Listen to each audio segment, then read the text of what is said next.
Yeah, peanut butter seats came perfect time. Rich, but I'm still ducking one time. I seen a light and I climbed in. Had to take 'em out, we ain't gon' dine in. Shawty done fell in love with all my diamonds. But everybody change on you like to see. Sippin' 1942 down Julio. I ain't got time for all these eyes and these loopy hoes. Late night, I been cruising down the interstate. Late night, I been thinking a lot of niggas hate, yeah.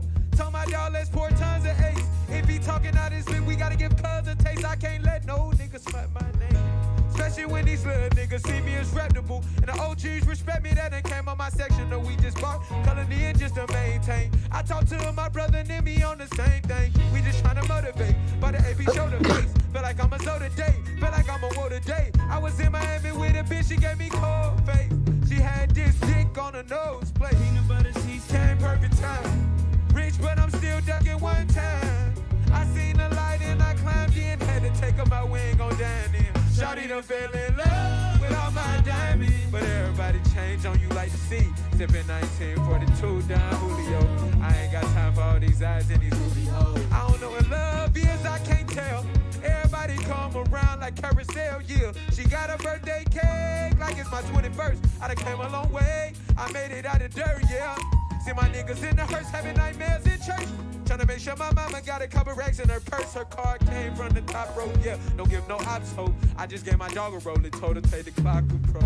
But the seats came perfect time. Hey, rich, but I'm still ducking one time. Yeah, I seen the light and I climbed in. Had to take 'em out, we ain't gon' dine in. Shawty done fell in love with all my diamonds. But everybody changed on you like to see. Sippin' 1942 down Julio. I ain't got time for all these eyes and these goofy hoes. Yeah, yeah, yeah.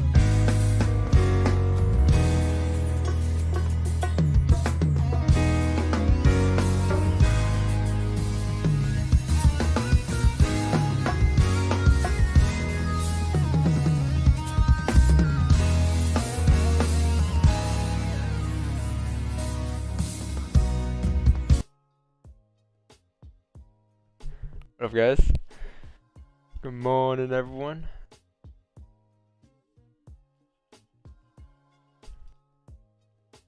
There we go.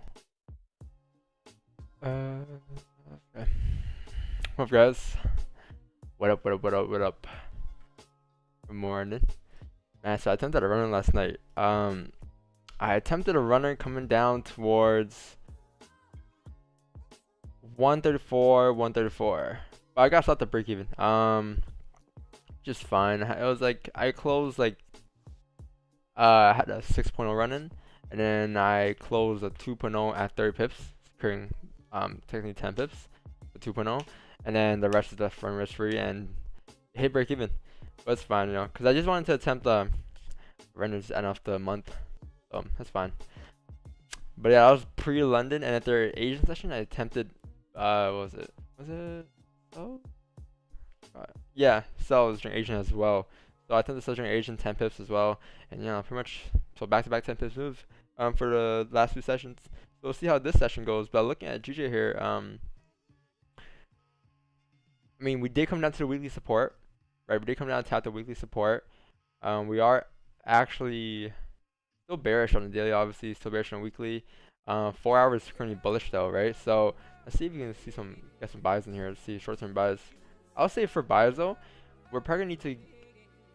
Well, it'll depend on what sets up for us, but we can get buys or sells today. But looking at this, we are at resistance. We could potentially be popping up if we break this resistance right here.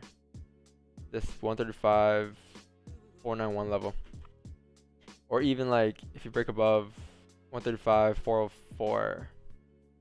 At these levels here, but we are making some type of support. Okay, let me actually do this on 30-minute time frame. We're at resistance here, right there. Right, so our graph itself, because price has been going up for the past like couple hours here, right? For London's been going up, so yeah, so where's the next logical level where price can make support at? And in this case, that's probably gonna be right here at these levels, right? So this is like kind of your range that you're currently in right now. So let's see what happens in this range though, because if you break above here, we can look for buys going up towards the next resistance, which will be like probably this level. And if price breaks below this level, we'll probably pop back down to like maybe the support right here, right? So you have like a currently stuck in like a little 50 pip range, and if you pop above, we get a nice 30 pip range, and then you pop a bit below, obviously it's gonna be around a 4 pip range or a 30 pip range as well, 25 pip range. So we'll see what happens.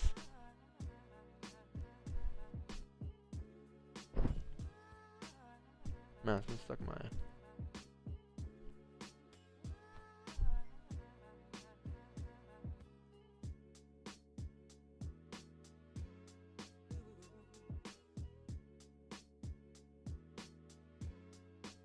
What was that one, Robert? Gold is buy and sell. What up? I believe gold is. I'll mark up in a bit.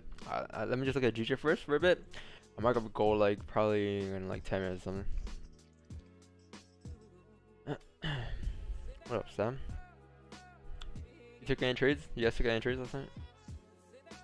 No. Sam, where you been the last 2 days? I haven't traded a. in session in Asian, and then I just took one like an hour ago, probably like 7:50. Oh, buys? Nice.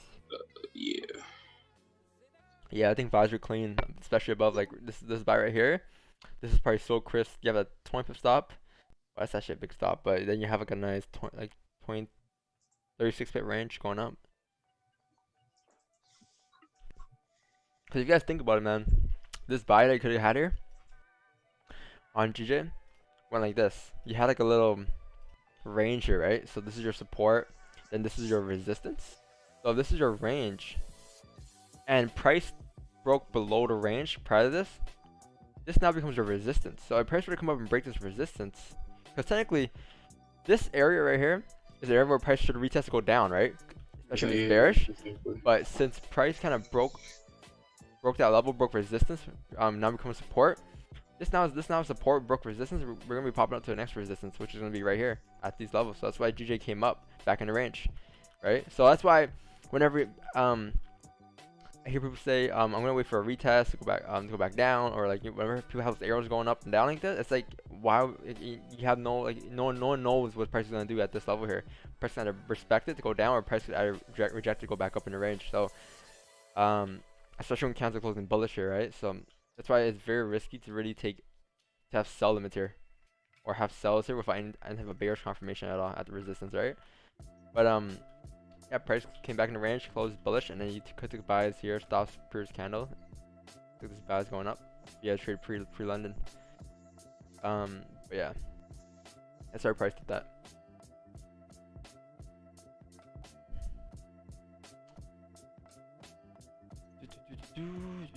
This is the side replay on like the. Looking at the side replay on the 30-minute here on GJ. Yeah, super clean. Like hourly, like, cause hourly guys, what happened was the only thing I'm looking at is the resistance there. Like right here, like after you break this, it's gonna be like, yeah, range off the rip here. But if you anticipate a move, I mean, cause the hourly never broke the lows. Hourly is still bullish. The hourly could be making a low right here, but price could be going back up, right? Cause look at this previous hourly low. The previous hourly low was all the way down here. So as long as price does not break this, it's still bullish, right? But it's either once price closes bearish here, or once price breaks this low, that's when we'll probably see some bearish momentum come back down here to maybe fill the range again. But until then, depending on how the hourly closes, you could anticipate that if you break the 30-minute high here, in the next 30 minutes, we can have buy stops for a side replay going up to kind of the next range, which is going to be right here. Because price is going to be breaking into this range, right? Look left, this is clear traffic going up. Yeah. So it could be a clean play here for GJ. I can see a 15 minute, yeah, 15 minutes same then.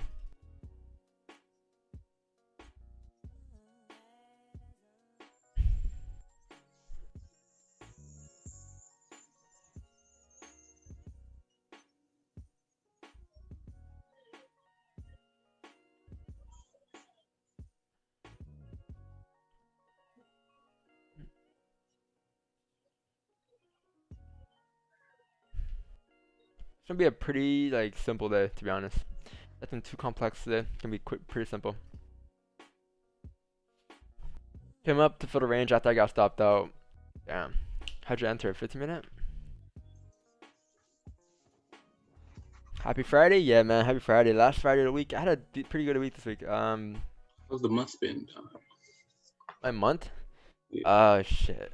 Oh man, my month's been pretty decent. Especially first month of quarter 4. Bad. Not bad for me either. It's been a little difficult just getting more opportunities, but you have to get into my discipline. Let's see percentage wise. First month I'm up.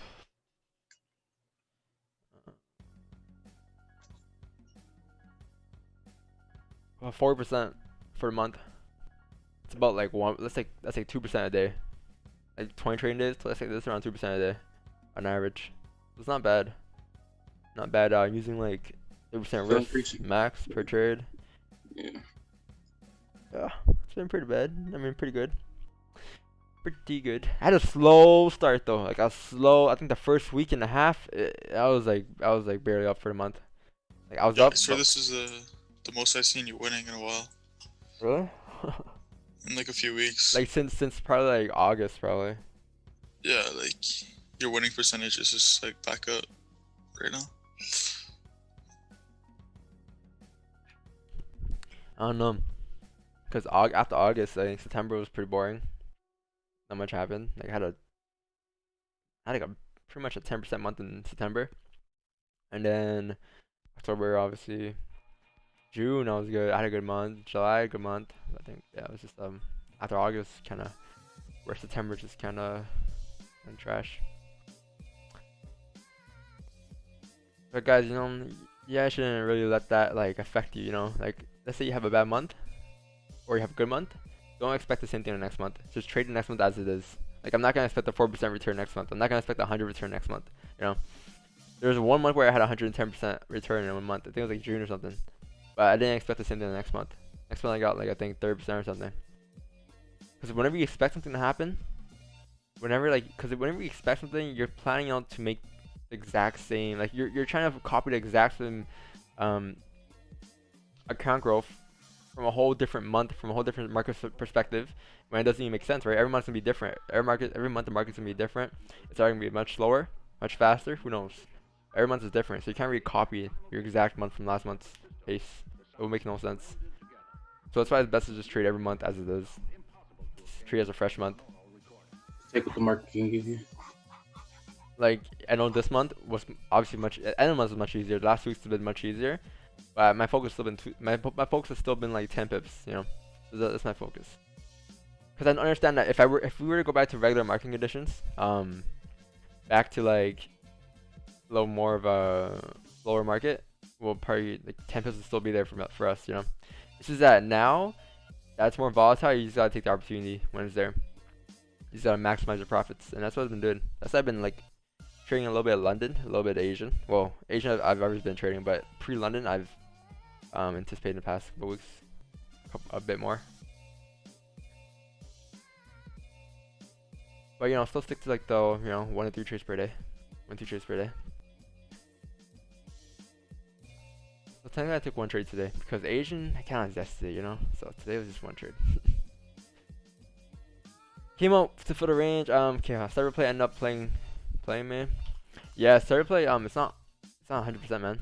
I mean, nothing's 100%, but understand that as long as you're still able to take it again, that's all that matters. Or as long as you still want to take it again, that's all that matters.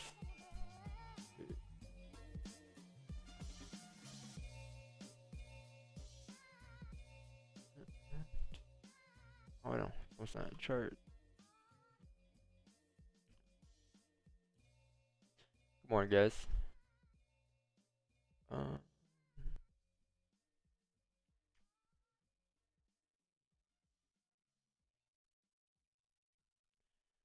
You sent the wrong chart. Unless I put the link wrong in.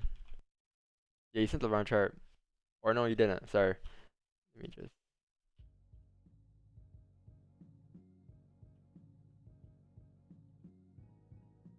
Okay.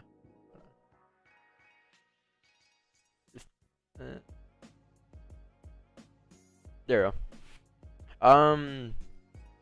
No man, I think it played out. I think what you did wrong here. Well, what I would have done here, right? Because this wasn't a side replay. This is not the side replay. The side replay would have been buy stops right here. Stop loss current candle, right? But as this kind of came up and it closed bullish of no top wick, that's an indication that you gotta move your stops to break even. Because this kind of had no range to go up, right? This this is a whole hourly candle as well. This is the closure of a 3 AM candle. It had no range to go up. Therefore, there was no range for this next candle to go up. So that's why this kind of came back down, right? So you would hit break even on this trade. But this is not the side replay. Side replay was right here on buy stops right here. This entering right there was you entering off of a breakout of this entire range, I guess. This little range here. But this is a much risky entry because one, price needs to make support somewhere here for it to be able to go up, or two, price had no range to go up here. London open candle broke the high of previous resistance candle. I mean, there's a high chance that it will go up. Yeah, there's a high chance that it was going to go up, right? The London opening. But when candle structure doesn't make sense, it doesn't make sense at all to enter, right? And in this case, this candle structure does not make sense for it to go up. And this candle closes on the top wick. Yo, Don. What up, bro? Good, my boy. Yeah, discuss on the YouTube side. What's going on? Did you need to sleep last night, bro? Hell no. Okay. Bro, it'll be hard, but my schedule is messed up. My sleeping schedule. We caught. Yo, I saw you caught something last night. Like, what you caught? You sent me a chart, I think. On Telegram. Nah. Hold on. Last year I took was during New York session. Oh, yeah.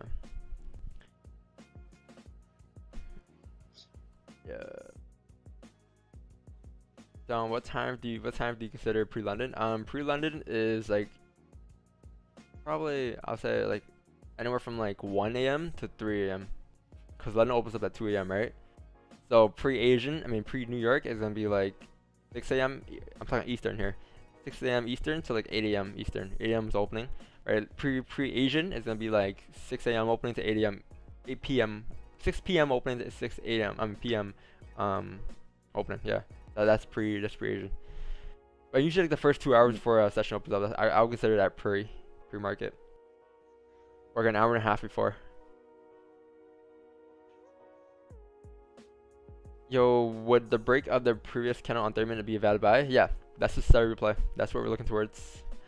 I'm looking for buy stops there. The only issue is now we're approaching the last 10 minutes of the hourly candle. I'm probably just gonna wait for the hourly to closer, and have the starter replay on 1 hour later on. Have buy stops above this 1 hour high once it closes bearish here at resistance. Because the 1 hour, I know it did come down here, right? But one thing it never did was it never broke the lows of this one. Technically, it's still bullish. It could have made support here for price to drive back up, right? So on the 15 minute, it's probably bullish, right? 15 minute came back up. It's at resistance now. So if we were to come up and break this resistance, break this high on the next hourly close, especially if it closes bearish here, let's say the next candle comes up like this, we have a good indication that we're going to continue to drive further up. And this is a play. I think this is a play of the week. This is a play that we've entered off of all week this week. Yesterday at the end of the streams yesterday. The day before on the streams, the day before as well. Like every day I've seen this opportunity to enter. This exact replay that we call it. And yeah. See. I'm gonna wait 10 minutes though for the alley to close. Yeah, yo, Loopy, so this is a starter play. You know what it is, right? Yeah, the buy stop. Yeah. Yeah. Usually when price makes that resistance, closes bearish or bullish at support or resistance, that buy stops above. But it only works on like the next candle. Like let's say this candle closes bearish, this candle has to break the high for it to be bad. But if this candle closes and the next candle breaks the high, it's gonna be invalid. Alright, that. It's gonna be a different trade.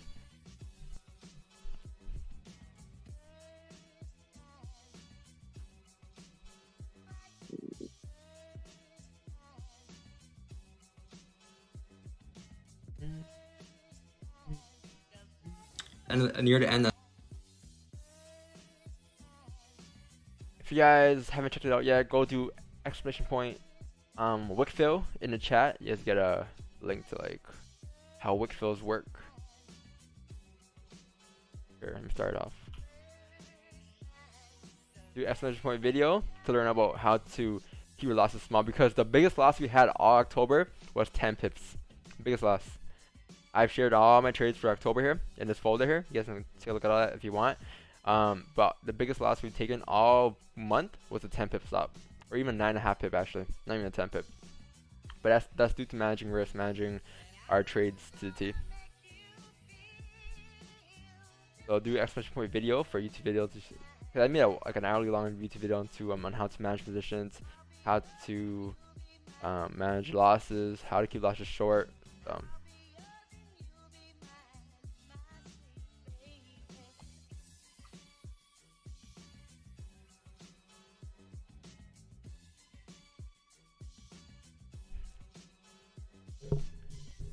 You guys are enjoying the stream though, appreciate all the likes. Let's see what GG does today, man. It's gonna be the last day of the month, trading day. Let's see. If you are trading today, I'll say to lower your risk today. Last trading day of the month. So it's also a Friday as well, so.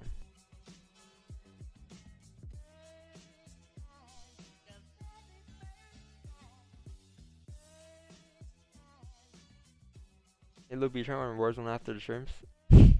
Yup. After the stream. These guys are gonna be Bro, look what I'm about to send you, bro. Bro. That's why they gotta take that jump scare out the game. They did? And I said they need to. Oh. Yo, my alarm ain't go off. I mean, you didn't miss much, man. You missed like what? A good like 23 minutes? You ain't missed none. Nothing happened for the past 20 minutes there. You're lucky you came before 7 though, because I'm waiting for this hourly to close there. Man, these biases, I think these biases gonna be very nice then, especially on the hourly candle. If it closes bearish here.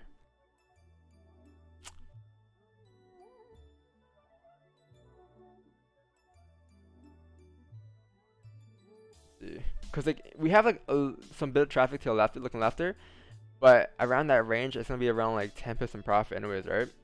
So I'm probably like, if I do have biases on hourly, looking left there, once you tap like around these levels here, I'm probably gonna look to move my stops to break even anyways, because we're gonna be tapping on minor resistance, and then let my original position run to like the target. 135, 614. Let's see.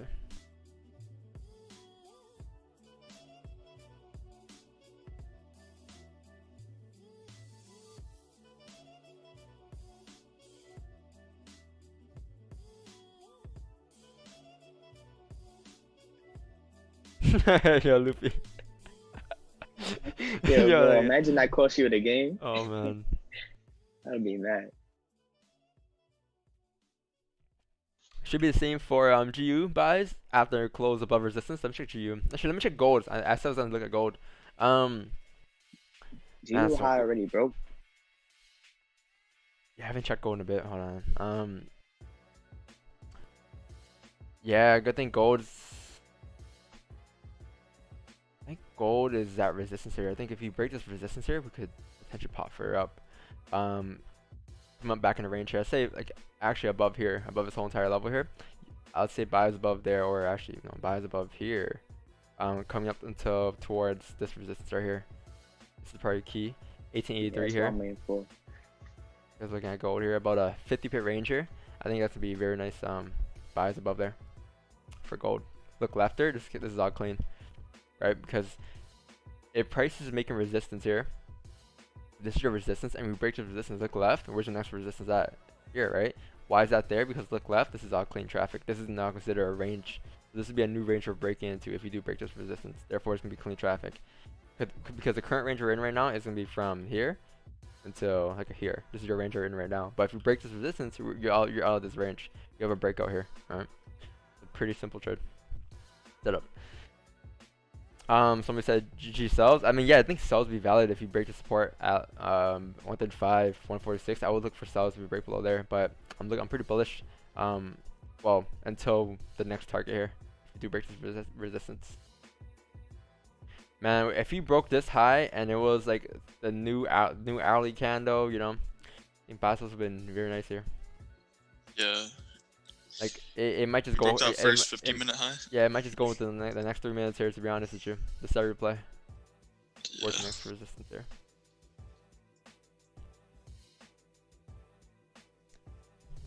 Just wondering why I didn't enter in the last 15 minutes of an hourly candle. It's because when you look at an hourly candle, guys, what it usually does, like the last because the first candle is gonna make a lower wick, right? The second candle, third candle is gonna make the body, and the last candle usually majority of times is what it's gonna do is gonna make a wick, right? And that's usually the pullback, because the whole hourly candle could close like bullish, right? But the last 15, the hourly can still close bearish. So that's why I usually don't wait. I usually don't enter on the last 15 minutes of an hourly candle.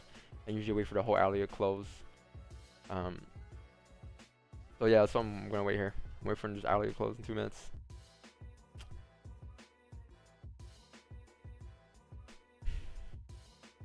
How do you should close bullish or dumb? Don, you planning to enter as it closes? I mean, off like it's just a market execution. No, yeah, as soon as the candle closes, are you planning to take a position? Because if it kind of just closes like this, I'm thinking my way for buys above like, I mean, if it closes above 135, 415, like where it is right now, that'd be pretty cool for us to continue up. I took the celery play here. Oh, down 10 pips for you. Nice. 9 right now. 10. The celery play, man. This is a play of the week. Literally every single day, GJ sets up like 30 times. There we go. Close to 10. I gotta There run. it is. It should continue up here. Yeah, I gotta run. Right. My run is at 25 pips TP. Next zone, and my stops at break even. Yep, I think that's a pretty. Although I believe my stop will get hit if we do a pullback, it'll definitely get hit. I think if the hourly closes above here, I think it's just gonna make support here to go drive up. You should be fine. But if it closes like below like 135, 400, so I can come back down. My entry is right at the break of the candle, so it always comes back with like quick the tip of that candle. But I don't trust it. Would you close? Did you close 50? Yeah, I closed half, and my runner's 10 pips in profit, but 11. I just hope it goes to the top of the zone without a pullback. I mean, hey man, Come on. Looks like it's gonna continue up here. 15 pips in profit.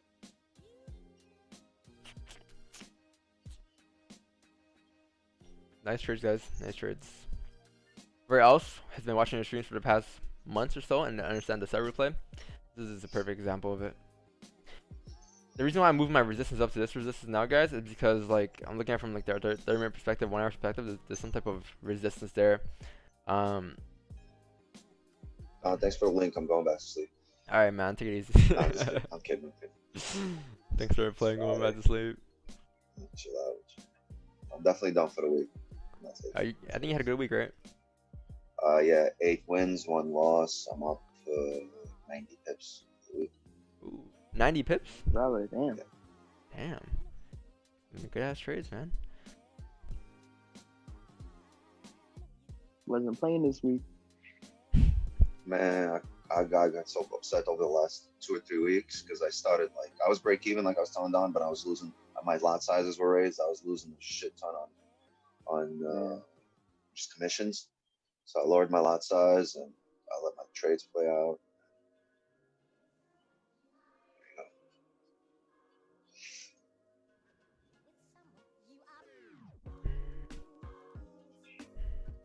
Yeah, I don't think I'm gonna survive the pullback here. I think you might. Let's see, because like it kind of like if you look at my screen here, it kind of made like a support here at this level. But this is your previous resistance. I mean, it should make support here if it wants to drive out. I think if it breaks this, I think that's when it's gonna probably come down to like hit your entry. But as long as it respects like 134, 414, it's a new hourly candle as well. So I think once the candle breaks the high here, this is your new low. I think we will stop to that candle high and let it run risk free, coming up towards the target. I think that's gonna be a perfect play. I mean, perfect way to manage You it. good. Yeah, it broke the high. How'd you go? Current 1 hour low, move stops in profit there. I think you should let it run risk free and it should My point towards your stop's at TP here. My stop's 135, 346. 346. Oh, That's where my break even is. you're not gonna move it up here? 335 actually. You're just gonna let it breathe. You're just gonna let it run. Yeah, I'm gonna let it run. Should be good. There is a side replay, guys. What a trade. I'm closing it. It's 3 pips in profit. I'm closing it. So you didn't care that it was like the last 15th hour, you just said fuck it? No, I had a pending. So here's where I'm looking at. So on the 30, we're breaking the high here, right? Yeah. On the 15, we're breaking the recent highs. But if you look on the hourly, that was the flip of the hourly candle and the break of the previous hour. Yeah. And for me, the break of the previous hour is just very strong. Here's what I look at. I look my trades. I need the 4 hour, the hour, the 30-minute, the 50 all to be going in the same direction. And if they're all breaking highs at the same moment, then it's just like extra confirmation that it's just going to push to the next range. Oh yeah, now 4 hour book Yeah, I closed out over there, and I closed out over there when I saw a little bit of, yeah, resistance, and it's pulling back now. So I closed out at 17 pips, and my stop was at 21. I mean, the TD was 21. That's a very good trade. So I figured why wait the extra 4 pips? No point. What's What's the point? Yeah, there's no point, especially if a runner. There's no point. Friday, it's a runner. Let me tell you, extra 4 pips. It's either keep 17 pips or 21 or nothing. I'll take 17. Oh. If I were to be in a trade, I would have moved my stops to the current hour low here, and I would have hit that. So I would have secured like 12 pips on this trade or something like that, 13 pips probably.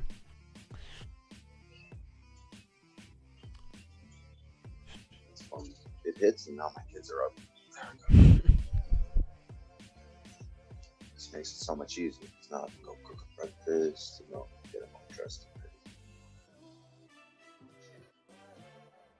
You do bad things, I do dad things.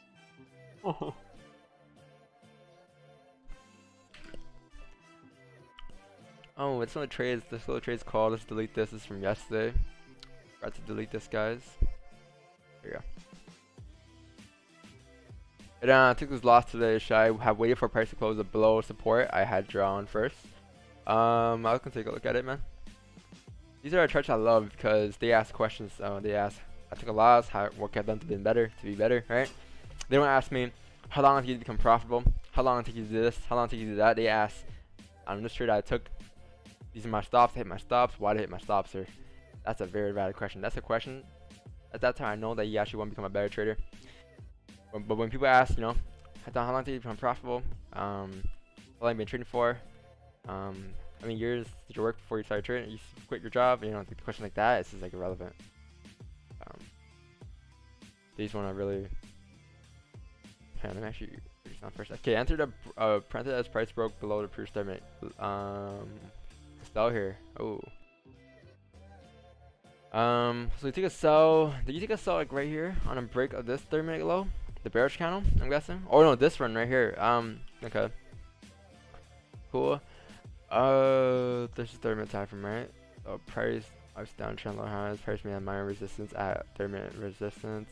Price stops above first high. Let's see. This is 30-minute, right? What time is this? This is around 12. 7 minutes ago. 30 minutes.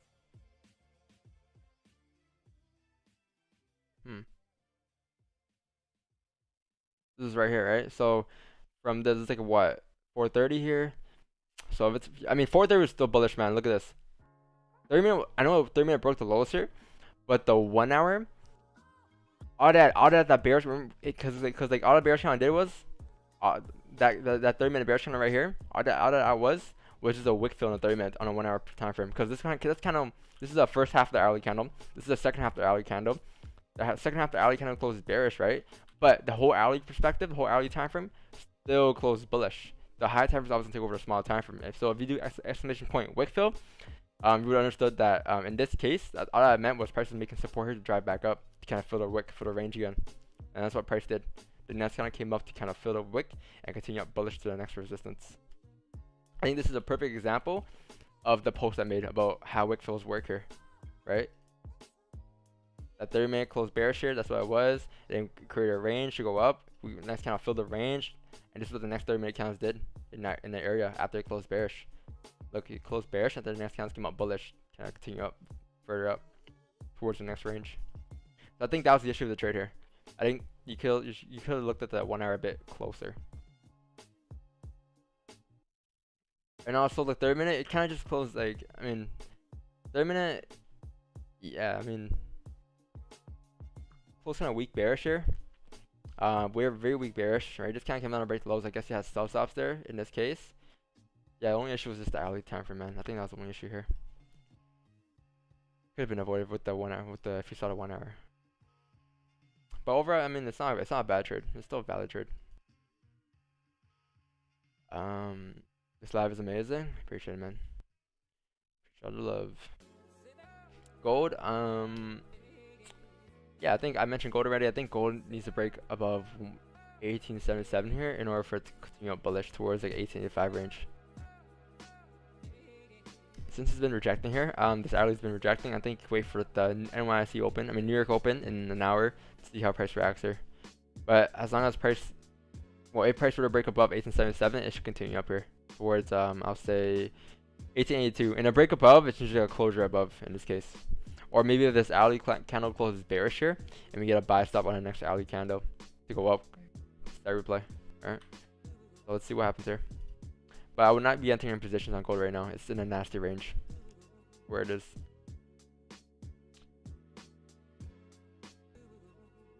Forward makes sense for us to continue further up here. Forward makes perfect sense here. Daily is obviously still bearish though. So the daily did tap a support though on the daily time frame. We did tap the support right here. So can't wait to see what happens here.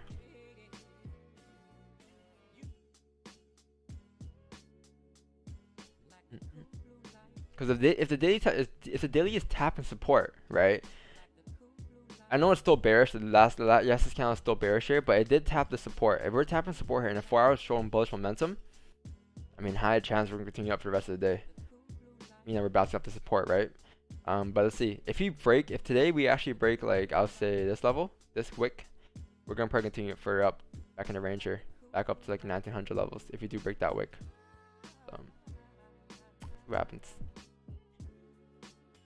It is a Friday though, you know. It is a Friday. Keep that in mind.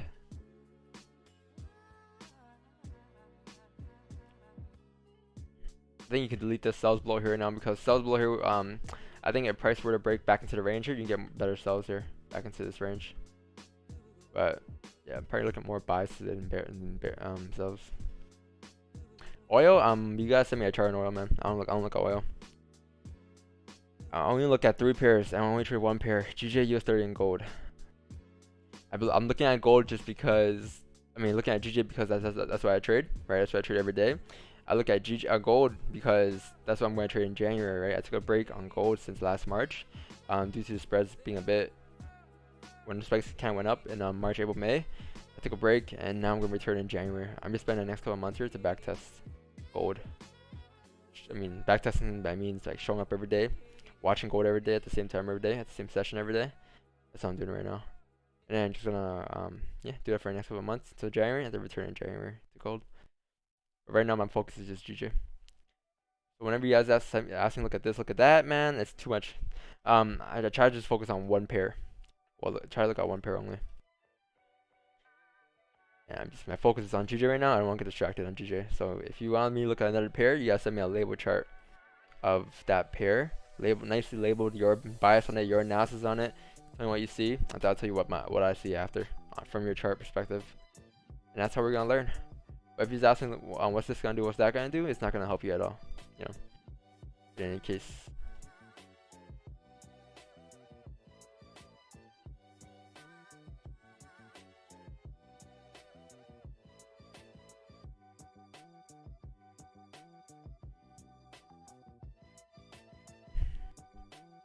Use magic keys?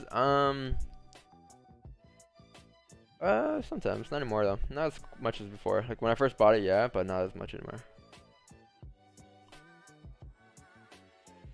No free promo. No free promo. Did I miss any charts? Let me check.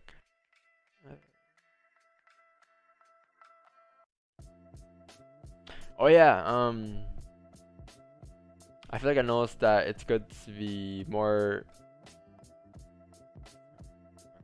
Yeah, about to close. Yeah, I think yeah.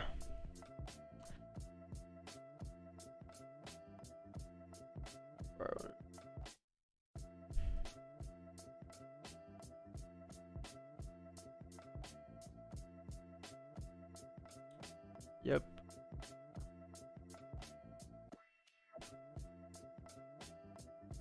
Yeah, because I'm always more cautious whenever it's like it's ending of the 4-hour candle or the ending of the an hour candle. Because like, price gotta create some wick somewhere, right? And that's usually the last candle of those time frames.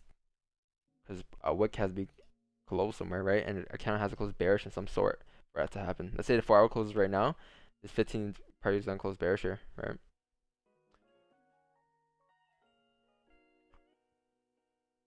And all that is just like, it doesn't mean that's gonna come down, right? But it's just that you gotta wait for the next hourly candle or next 4-hour candle in order for price to continue further up after making a lows, right?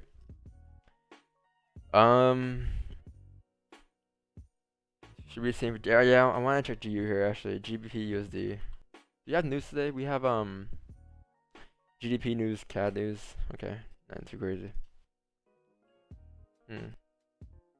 GBP USD. Yeah, GBP USD is bullish. I think GBP USD has the same play as GJ here. We're gonna have buy stuff on the cyber play here. I think this is a very clean buy. I think buys would have been like either above this resistance or after prices make a little resistance right here. Yeah. GU is pretty bullish though. Same thing as GJ here. GU should be head up towards I'll say looking left. Probably like where it is right now. This is a level where I probably will look to close my profits at if I were in buys on GJ. GU because it is tapping this resistance here. Pretty decent resistance as well. Look left there, you have some traffic here, right? So if you have traffic here, high chance price is gonna reject off of that level as well. You want to take profit there. It doesn't mean it's gonna sell. It just means that there's a level of trafficking and price may struggle in this area for it to go further up. So yeah, wait for a break above this area for price to take more buys going up. So there's no point of taking a risk and holding past this level unless you have a runner, right? Unless you're anticipating that's gonna continue further up. But if you're looking for more positions in this area, it's not gonna be a good idea at all.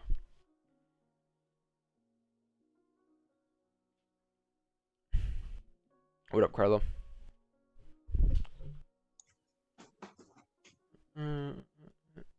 Okay, looks like GJ has made that support here at 135, 414. Let's see. Let's see how the first 15-minute closes here. We have like 30 seconds left.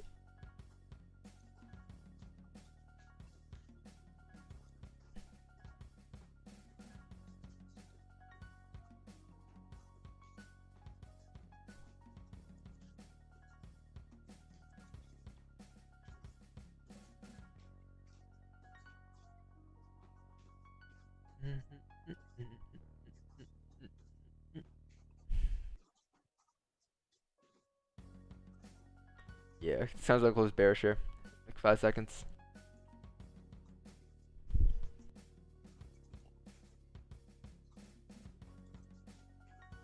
Oh, Samurai. Morning. Top of the morning. Been up all night. Oh, cruising, yeah. Been up all night, man? Why? Tell me why. I couldn't sleep. Plus, I was taking scalps on US 30. Well, you tell me. So Hyper the scalp. final answer to that is you took about 20 trades last night. He's like, no, dog. You 25 would be 25 would be better. 25 positions? Get the fuck out of here. I don't know. No, I'm joking. I took more I took like 19, you know. He's like, no, I would never take 25. I took 24. I took about 11 trades last night. Damn, for one session, man. Let me ask you a question. Do you take, is it multiple like separate setups or just like 2 positions per trade? No, this one, it was just bouncing back and forth. So I couldn't get it where I could stack trades, but I was the latter, just different setups. Different setups. This was from 8 o'clock at night till 2 in the morning. So in a span of 4 hours, you took 11 trades. Yeah. Oh man, that's like a week for me. US 30 isn't US 30 like? Wait, US 30? How much You're trading during US that 30 during that time? Yeah. It's crazy. I was basically like almost on every 15 or 30 minute, depending on how the trade looked, I would get in. So, Do you regret that? I mean, no. times Why like not? this, it's gonna be a lot more volatile. I was more or less. I wanted to see if I was just wanting to see if I could hit the trades, and I did. I mean, I did decently for the night. But would you feel like you're able to like replicate the results if it was gonna be like a regular trading day, like not like you know how times are more volatile right now because of news going on. But if market was like the same conditions and take 11 trades within a day, how do you think that would work? Say that last part again. Like, you see how like it's much easier to trade right now, and it's obviously easier to scalp right now, especially because there's a lot of volume coming in the markets, right? But what if there was gonna be like the same volume as like the regular market conditions and prices just like moving normally?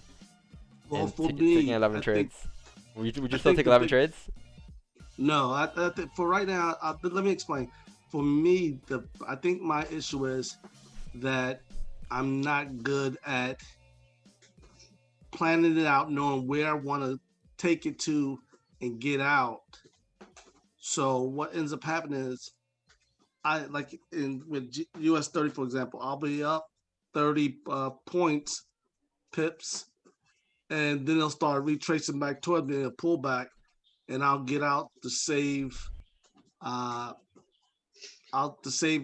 pips, and then it just reverse and go back another 20, 30 pips or more in the direction I was going. And with a small account, I guess I'm not trying to lose money. So what happens is I'm getting in and I'm getting out, and I'm taking what the market is giving me, and then move on to another setup. So that's why it was more or less, because when I look back at the 4-hour chart and the 1-hour chart or the daily, it was going straight down last night for the most part, but it was going down. It'll pull back anywhere between 20 to 40 pips, and then it would just continue down. But not wanting to lose money or to secure the bag, I kept getting out. So I just have to get better at trusting my trade, set a stop loss, and just go to sleep maybe. But then again, if I had set a stop loss and gone to sleep last night, all of that I would have lost over like 200 pips, because it reversed and went straight back up to roughly the starting point this morning. I mean, at 5 o'clock. Yeah. I mean, the way to like set up better trades is to not overtrade. Yeah. Yep. All I'm saying is one trade and you're good. Just wait for volume. Yeah. Sounds just the best. I mean, Juice 30 trading at 8 p.m. at night, Asian session. It's like there's no like anyone at New York How volume, you much know. room is there to go up here? Not great. Yeah. I mean, if the break is high, it's you have like a nice like 12 pips, right? But the stop's gonna be, I mean, it's gonna be a 1-on-1. It's not bad actually. About a 1-to-1. Going to like this resistance. I'm gonna wait till next week. I'm taking an entry here. I got on a bit earlier. I got on like right here. I think it was, to be exact. Entry was 135, 503. Entry was around like right here. I'm taking a buy here, anticipating that we're gonna continue up here towards this. Oh no, not a sell. Take a buy right here. 503. Where's this resistance? And stop's gonna be around like right here. Current candle. This is my entries. Cause technically I was gonna wait for a price to kind of break the highs here to enter, but it broke the highs already, but I kind of entered a bit earlier here. Enter was right here. This is the same stereo play we had from earlier, from like I think it was right around here, from right here. I was like 30 minutes ago when we broke it down, like right here. Same exact play, just on a 15 minutes time. It's also the 1 hour also flipped bullish as well after tapping the support. So I anticipate that we're gonna continue up here towards like this next resistance. My stop loss is gonna be the current candle, guys, because if price were to continue, because price made a new high here, right? So if price were to come down and break the current candle low, it's gonna be an invalid trade, right? So this is probably my last trade of the week. Took a four lot position here. Took a small position. but let's see what happens here. Currently in Break some the high on my drawing. trading view. No, yeah, I broke the high. Hey. That's where I got. That's where I mean, I would have gotten there. I saw it. I had buy stops already. Well, I market Trading executed view it, break the high. anticipating I was gonna break the high. No, trading view broke the high. Broke the high. If you zoom in here, I mean, if I had buy stops here anyways, it would have been activated from spreads. Either way. Yeah, it's spread with Let's see what happens here. Started playing on 15. Yeah, started playing on 15. Down chart analysis and some questions also, EJ. Oh yeah, the reason why I didn't enter the first start replay from like here was because it was the last 15 of the hourly. But now this is like kind of like a new whole new hourly candle, you know. So, what happens? You wait for candles to close often when deciding entry? No, it depends, man. It depends. In this case, I didn't wait for a candle to close at all. But whenever we have a range and price, like it depends on the situation really. But whenever, like, for example, let's say you have a range here. Like in this, if I were to enter here, buys here right here, I would have waited for this candle to close above the resistance here to look for buys going up. But in this case, in this scenario, I mean, price technically did close already the hourly. I just used a 15 as my entry, so there was no. I just had buy stops here in this case. But it really depends on the situation in the scenario. All scenarios are different, right?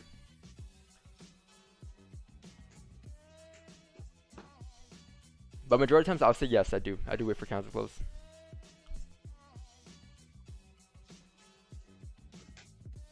DP 135.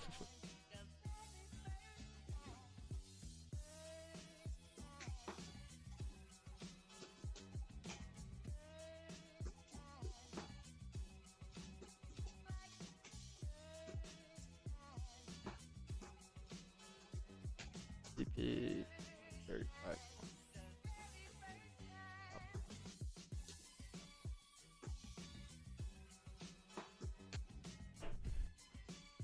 This is my second trade of the day.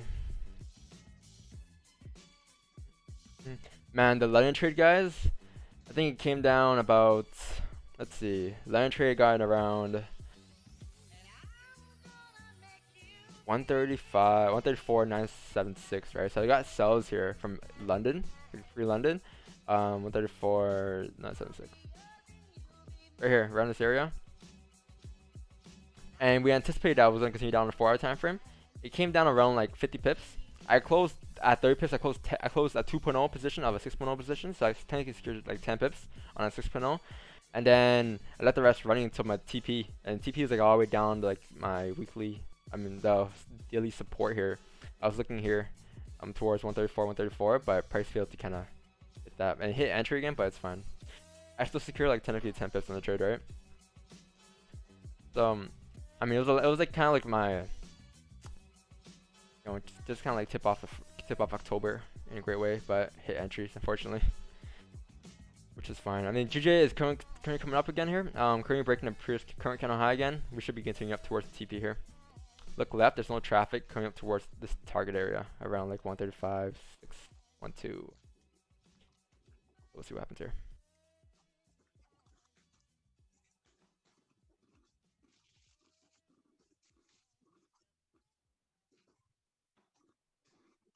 Dun, dun, dun, dun. If you guys are enjoying the streams, man, I appreciate all the love and all the support, all the likes, all the subscribers. Appreciate it. That's it. That's it. 3K subs, man. 3K subs. 131 on the stream this morning. That's good. Robin? 131 people on the stream so far. That's good.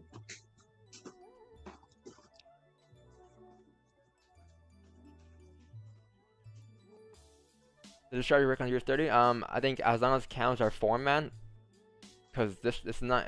I wouldn't consider it a strategy. I just consider it being fluid to the markets. I think as long as counts are close, because counts will never change on any time from any pair, you know. So yeah, I would say yeah. I mean, as long as counts are printing, that's what matters. Counts never change. What does change is your, you know, like, you know, when you use like fibs or whenever you use support and resist, like that stuff changes, I guess. But like candles never change. So If you know how to read on US30, you know how to read on gold as well. Obviously, US30 moves more with news, obviously. It's obviously a bit different, right, from that perspective. But aside from that technical perspective, it'll just move the same. Okay, currently about 5 pips, 4% profit here. I'm probably gonna move my stops to break even, guys, and probably look to close partials when we tap this resistance here at 135, 406. At this resistance, around 10 pips, because that is a resistance there, right?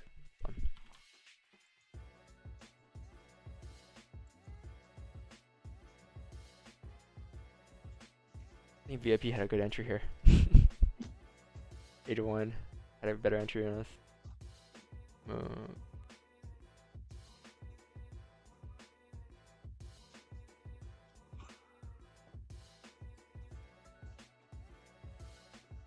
I'm gonna move my stops to break even, guys. We are currently about 8 pips in profit, around 9 pips in profit. I'm gonna move my stops to break even, let it run risk free, coming up towards my target here.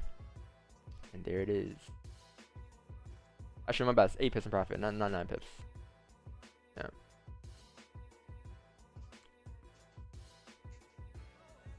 Usually we bring my stops to break even as we tap a resistance or two. Like let's say like I'm targeting like around like 10 pips. Like I'm usually move my stops to break even as we tap around like the 7-8 mark of that range. I mean, it makes sense though, because look where entry was. If this kind of were coming out of flip bearish here, high chances to come back down to kind of tap the bottom of the range again, right? So it wouldn't make sense to be in it anyways.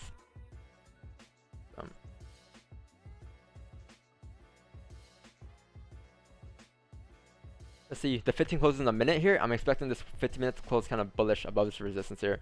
If it closes below, I mean, obviously it's going to be invalid, but as long as this candle here closes above, especially above like 135, 500 levels, it should be 530. It should be good to go up towards this resistance here.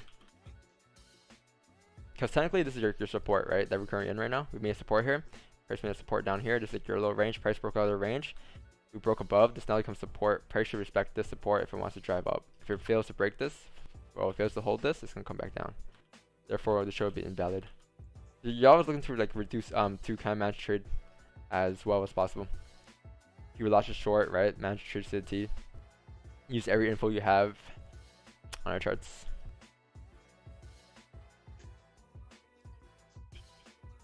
Also is something, I guess, some minor resistance looking left there that we did tap as well, I guess you can say. Damn, my runner would have even been close. Your runner would have hit TP? Yeah, but it would have never even been close to being stopped out of that.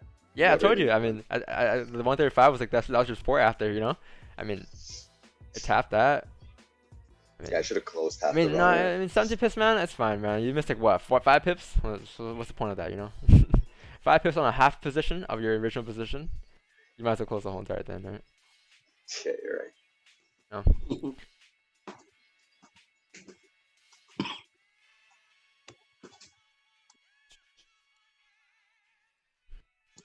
So guys, in this trade, I didn't really take a buy stop at the break of the high. I anticipated with the 1 hour flipping bullish that we're gonna flip bullish as well and continue up to break the high. So that's why my entry was down here and not the break of this high in this set replay scenario. Okay, so 15 has closed bullish.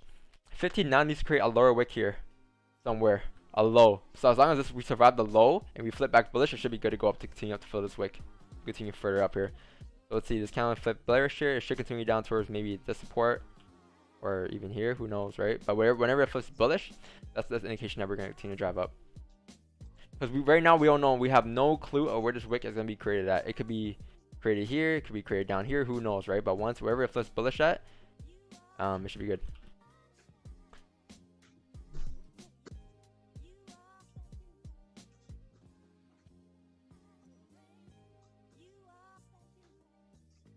Sure, what's your broker? My broker is in the description, Charizard man. Do you account for spread when you move stuff break even? Not really. I just move to the price. Like I don't really care for commissions, or like it's you know, I don't really calculate commissions to move it to profit to save commissions or anything. I just move to break even. Like wherever I entered. Like right now I entered at 135.503. I move my stop loss to 135.503. If I lose on commissions, it's fine.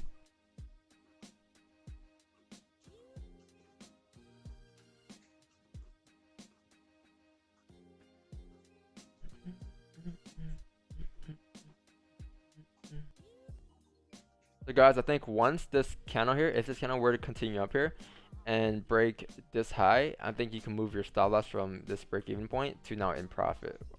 So that's kind of low because it'll make sense once it breaks this high, right? Let's say it breaks the high like this. We'll probably continue out to fill a wick and continue towards TP. This is your new high. Price shouldn't break this low if it wants to drive up now, right? So it'll make sense to do that. This sort of play is probably like your signature house special move. Probably, man. It's like one of those ones where if you know, you know, you know. I haven't made a video on it yet though, or any type of thing on it. Alright, what's GG doing here? Where do you want to go, GG? Do you want to go towards the TP or do you want to go towards the break even here? It's your choice. What do you want to do? I think you want to go towards the break even here, right? I think GG has failed to break the highs here. I mean, it probably has a high chance of hitting break even here. Very high chance.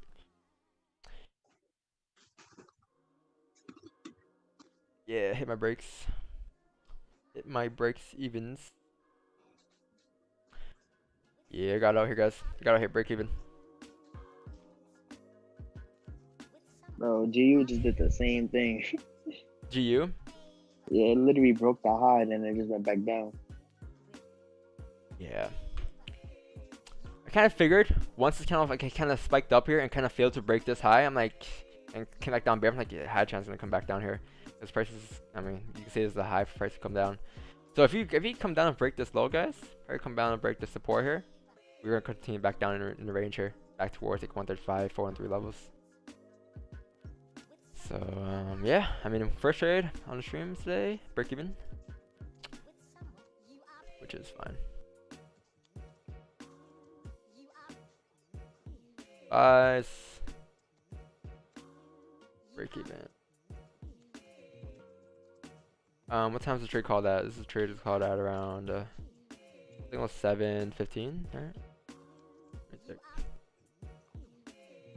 Right there. 7:19.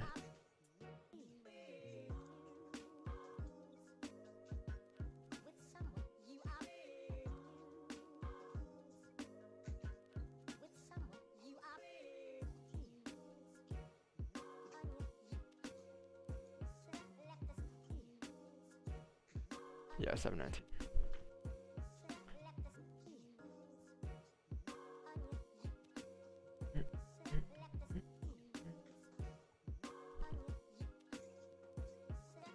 Gold has been moving, GJ. I mean, G never broke the lows, right? But it's a Friday, so you kind of want to be a bit more just aggressive if you're like stops and stuff as well.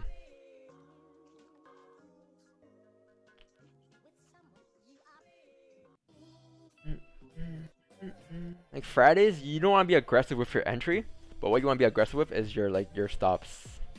That's what you want to kind of be aggressive with. I'm in profit for GU. Wait, you're still in? Yeah. Or you got in? Mm. Nice. Yeah, GU should be continue up here. I was still in. I was waiting to see if it was gonna break. I was looking at the 5 minute. If it would have broke that 5 minute low, is when I would have hopped out. But I respect it. Yeah. I mean, GU should continue up here. I mean, in this case, I think I'll wait for account closure above this resistance here. Yeah. But if you're anticipating a move, I mean, wait. So what's your entry like right here? 130, like kind of opening on the 30 minute. Yeah. Yeah.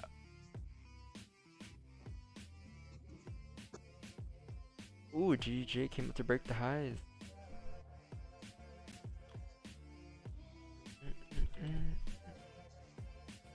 Wow.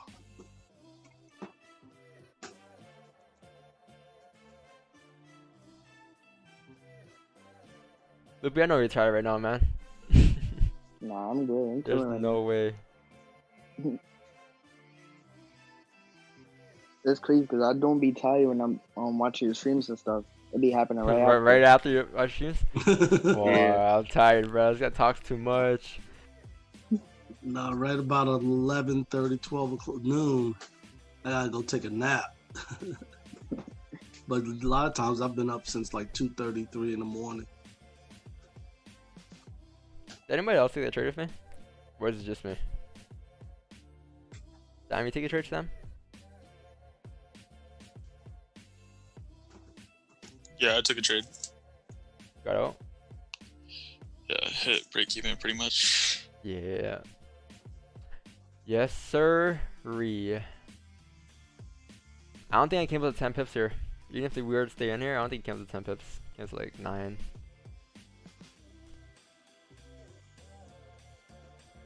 You know what I've come to realize for the past couple months here? I've come to realize that my runner positions, I'm only gonna attempt runners whenever it's a huge position. Like, I'm not gonna attempt a runner when let's say for example we have like a 17 pip target. I'm just on like the full position run. If anything, I'll close like majority of my positions at 10 pips. But like whenever I have like a 50-50 runner, 50% of my positions, I think I'm just gonna like the whole position run. Cause like last night, like runners, I think I'm gonna run. Like, there's no point of it, right? Cause like if you're closing half at 10 pips and the rest is like for another 5 pips, is like technically just another like 2 pips. You know, it's you might as well close the whole entire position. Like runners only worth it, I'll say, for when you have like a huge position running. You know, like a 100 pip runner or like a 50+ pip runner or 20 like 30 pip runner, like whatever it is. But when you have like a 15 pip runner, 20 pip runner, there's no point of it. So GJ buy stops at break even, had a lower entry, nice. Yes. I mean, you're still in. I mean, see what happens here.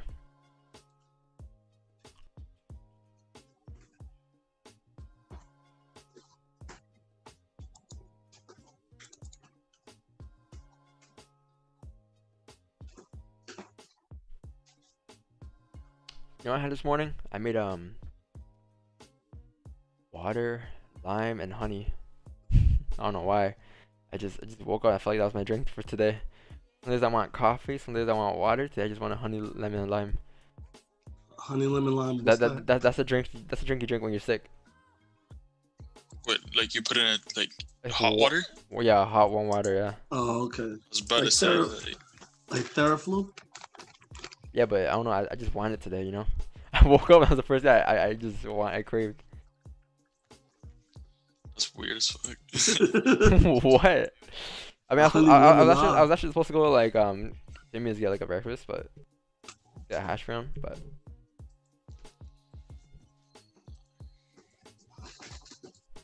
You decide to enter as the current candle, create a new high, right? I usually wait for 15 to close above, but I see this is also go back to over the weekend.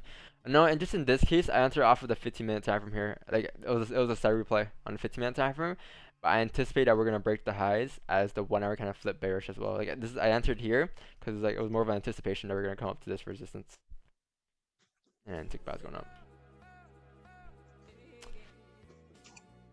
You about to grab some almonds soon, bro? Man. I have none right now, man. Unfortunately, gotta hit the Costco. Gotta hit Costco to get some more almonds. You say you hate Costco's? Gotta hit Costco. Oh, gotta hit up Costco. I love Costco. Yeah. They got the huge ribeye steaks there. The ribeye steaks. And then BJ's got the Canadian beef, which is really good too. So you told me that you still haven't tried the chopped cheese there, right? I looked at about 15 YouTube videos on it the other day. Hey Loopy, tell him about it, Loopy. Tell him about the chopped cheese in New York, man.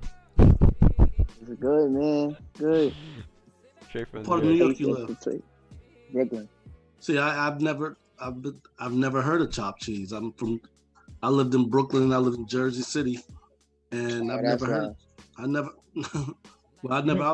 I've worked all my life in New York City, so I understand. I never heard of chopped cheese. Yeah. I'm gonna throw it up on Facebook and see what my boys and my peeps say. I made it. Hey, Loopy, rate my chopped cheese out of 10. You know, I know you haven't tasted it. You saw bro, it, you but... didn't make it. Bro, what do you mean I didn't make it? You just made a burger. No, you just made man. a sloppy joes. I formed it into a burger, and then I chopped it up the same way they chop it up, and then I put cheese on top, and I scooped the same way onto my bread. What? Well, I made something similar to that the day before yesterday. I had 2 really thin cut ribeyes that I diced them up real well, and I cooked them, and then I put a lot of cheese on it, and I put it on this long roast, and I said, dang, that look like what they're talking about, chopped cheese. You can say the same thing for a Philly steak sandwich, man. It's the same thing as a Philly steak sandwich, you know. Mm-hmm. That's why I told you I thought it was. No, Sam has it right. It's like sloppy Joe on the the video that the picture you showed in Slack. Slack.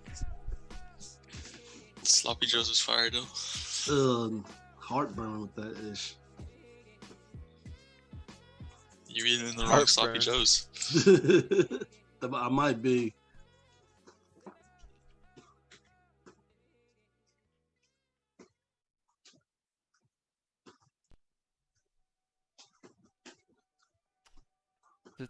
Alright, GG, what do you want to do here? I think buys above here as well is gonna be pretty valid, like above 135, 644 here, coming up towards like this resistance. I think this is gonna be a very nice buy as well. Very nice, clean buys.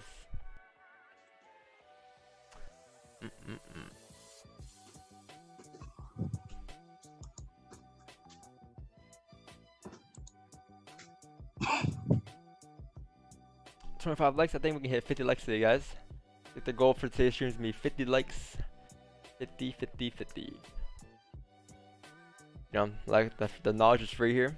All you guys have to do is to support the streams. Just keep a like. I mean, to put a like up, subscribe. That's all I ask for. You know, some days we get donations, but I never ask for donations. What I ask for is the likes and subscribers. On our way to 3K subs.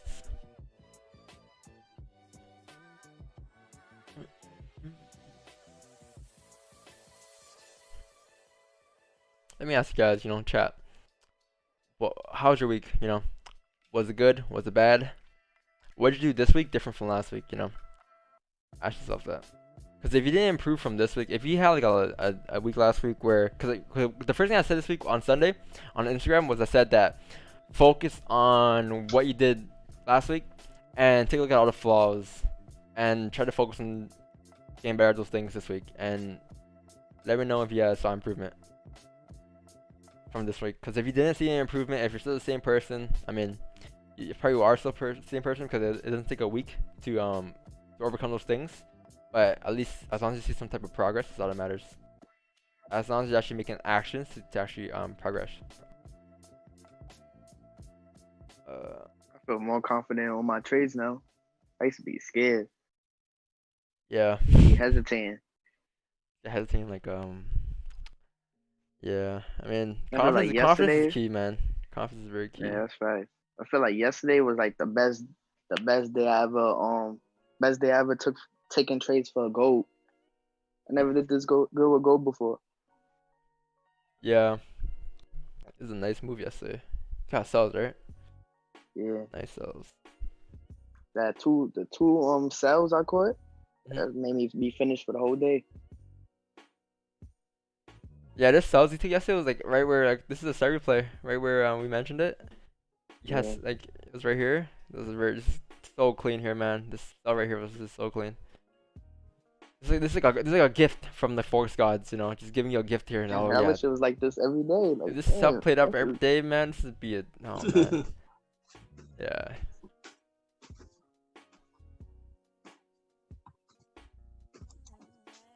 Educated myself, broke down my charts, more added support and resistance on my small time frames. Nice. So you did was you took more consideration to the different time frames, small time frames especially. I'm up 50% from Monday. Took 7 trades, 5 wins, 2 losses. Biggest loss was 7 pips. Oh, that's pretty good. Yeah, it's pretty good. 6% for a week. That's pretty good. Biggest loss 7 pips. Yeah. I mean, you kept your losses short this week. 2 pips. 2 profits.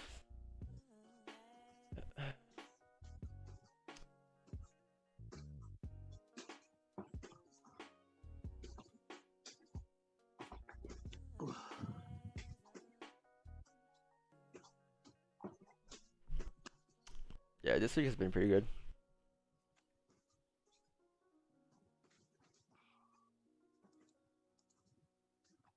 Let's see. This week. Start of week was what? 25th? Okay.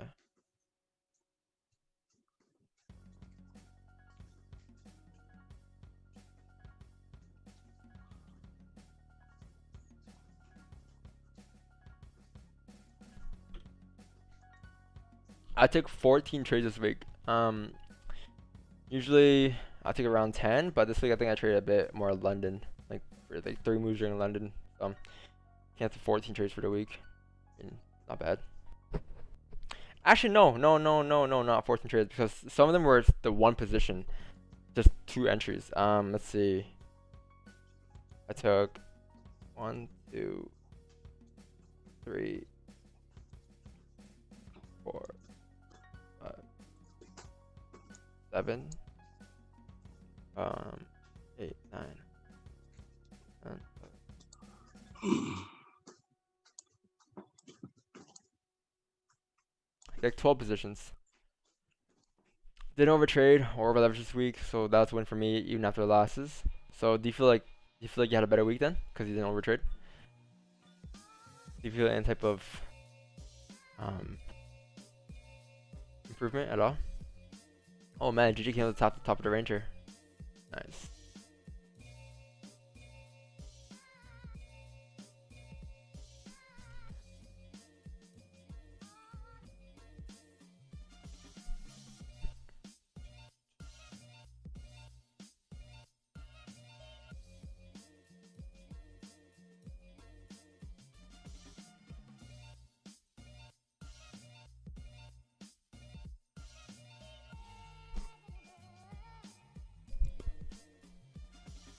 You load my account this month? Yep. That's the first step to progress, man. 'Cause people are gonna upload their accounts over and over again, and then they're gonna see them getting break-even months. That's step 2. Step 3 is when you have profitable months, right? But usually you're gonna start to see those profit months after you see those break-even months. So essentially at the break-even month stage, you know, that's you're in a good spot. Just keep doing what you're doing. Don't change anything up, and focus on tweaking little things at a time every week, and eventually you'll get to a point where you can be very consistent. Because the first step is psychology. You know, psychology is the not overtrading part. Like that's the hard part. But after you get the part down, like everything kind of flows together. You know, the trades you take kind of flows together. Like the analysis you take. I mean, analysis is pretty easy. Your analysis will probably play out like 80% of the time. It'll probably play out, right?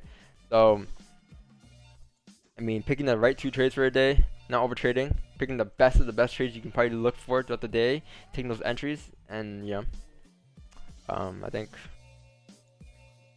that's a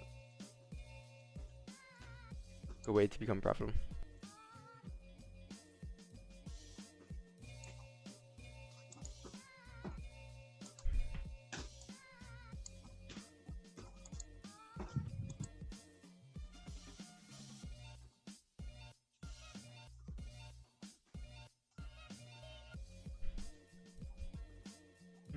Mm, 15 closes no top wick here. I mean, hourly is still open here. Let's see how the hourly closes. Hourly closes in 10 minutes here.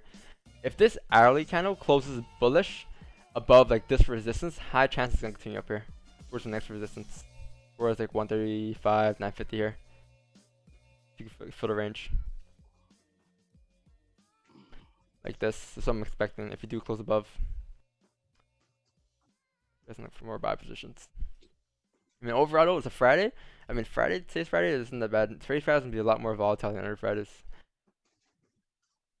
A lot more.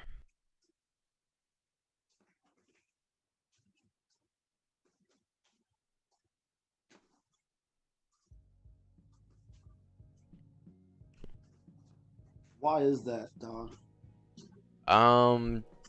Just by looking at it, man. See all the volume we have No, today? I'm saying why is Friday more volatile than other days? No, this Friday is more volatile than other Fridays this week. Like I'm saying, like, this Friday is more volatile than other Fridays of other weeks. Okay. Not Fridays is more volatile than than other days. The feeling of flow when trading is amazing compared to anxious and certain feeling. Yeah, as a novice. Yep. Key. You really, because whenever people don't flow, they get anxious of feelings. That's because they're just over trading or over leveraging. Those 2 things. All right. But when you take 2 trades for a day, you have, I mean, if you take 2 trades for a day, you're not gonna have much emotions as you were if you were to take like 10, 5, 11 trades for a day, right? Because after your first 2 trades, man, your brain's gonna be kind of like you might not feel it, you might not know it, but technically your brain can only make two to good decisions per day. So after that, your brain kind of get worn out, especially if it's been like 2-3 hours looking at charts. So what's gonna happen after is your brain's gonna get tired. You're not gonna think straight, and you're gonna take uncertain trades that you're gonna be very uncertain with. And when it hits your stop loss, you're gonna be like, "Fuck, why did I take that trade? Why did I overtrade today?" So yeah, it all comes to that. All comes back to that. Especially if you're over leveraging too, man. If you're over leveraging on a trade, you're gonna probably shit your pants during that trade. Like you're shitting your pants during a trade, and that's how you know you're just gambling. You're not trading. I've been there. Like, yeah, you're literally shitting your pants. But just think of it. If you risk 3% of your account per trade, man, you're literally just like, there's nothing to worry about. You know, you know exactly how much you're losing. You know exactly how much you're winning. That's what it matters. But if you're gonna over leverage and you don't know the total of your loss, then you know that if you lose a trade, you're gonna blow your account. Of course you're gonna be nervous. Of course you don't want to lose your account, right? So, but then again, people still do it. At the end of the day, people still over leverage. At the end of the day, they still over leverage and they still leverage their account. They risk about let's say they have a $10,000 account or a $1,000 account. They risk like 500 on one trade. Wow. Two trades and you're out. 2 trades and you're out, man. Why would you want that? If let's say you were to risk like 3% per trade, though. If you were to risk 3% per trade, technically you have about let's see,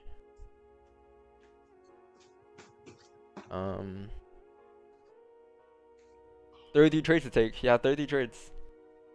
Using 3% risk to blow that account. If you were to lose 33 straight trades, that's when you'll blow your account. Whereas if you risk like 50% of your account, you have 2 trades to lose. And it's not good. I mean, obviously we get more gains, but obviously it's not the best idea, man. It's all probability. Every trade you take, no matter how good it looks, you have a risk of losing that trade. So why'd you want to take 2 chances only on that account when you can take 33 chances of probability, of high probability trades? It would just make more sense.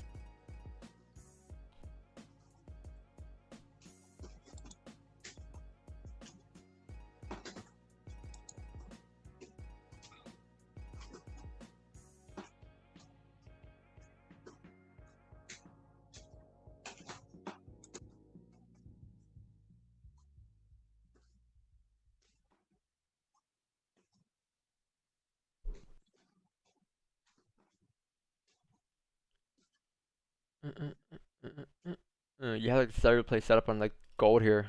Remember how I said earlier, guys, at like 7 a.m. I said how gold would move like around 8 a.m. But then went New York open, so it makes sense now. It's the last like 6 minutes of this hourly candle. New York's gonna open up in 6 minutes. If you actually close and break above this 30-minute high here, high chance we're gonna continue up towards the next resistance, towards this level here, 1882. So with the New York open, you can anticipate that the volume's gonna kick in, and it's gonna push gold further up here towards this level. About a 50 pip range you got there on gold.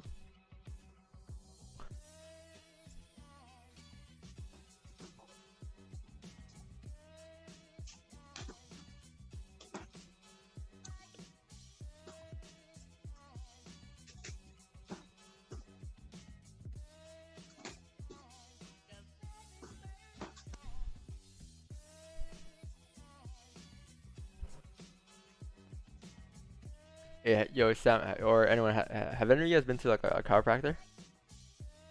No. Nah.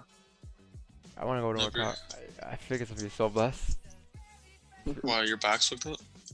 Nah, just imagine the bones cracking. No, it's like, I mean, yeah, my back, Yeah, until you don't wake up. My back. No, wait, don't. No, you're awake during the whole session, no? Yeah. Nah, I mean, like the way how he cracks it. What if he cracks it to the part that you just don't wake up? There's a guy on Snap your YouTube. neck. He's a chiropractor. That looks. You can hear the bones popping when he's. No, it's not bones. It's not bones. It's the. I mean, it's joints the. and No, it's not. tendons It's not. and It's not. It's not. It's not that. It's the gas releasing from your bones. That's what it is. It's not bones Gas? cracking or bones. Yeah, What gas is in your bones? not gas. I'm pretty sure you What said the gas. hell? Hold on. I understand what you said, but I've seen the videos like where like 4, 5, 6 of them. This guy, he's cracking people's back, and you can just hear pat, pat, pat, pat. Oh, you know, it's just kind of scary sounding. Sam, search up. What's the sound when you crack a bone? There's your answer. Gas. Wow. I learned that from like the videos though. When you crack your bones, it's not the bones cracking, it's just gas getting released. The That's fluid contains the gases, oxygen, nitrogen, and carbon dioxide. When you pop or crack a joint, you stretch a joint capsule. Gas is rapidly released, which forms bubbles. In order to crack the knuckles, you're gonna have to wait until the gas returns to the. Yeah, you see. So it sounds like you know I need some type of adjustment in my back, you know. Got gas in your bones. I don't know, man. My back's been stiff because like yo, I'm there on my chair the whole day.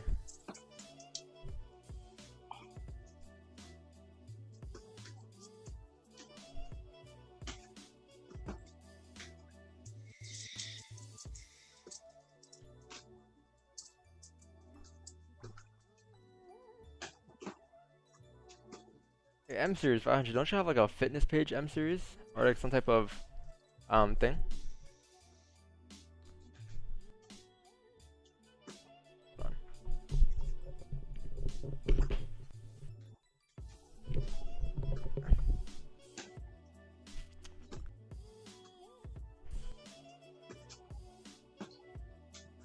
Need to remote stand-up desk.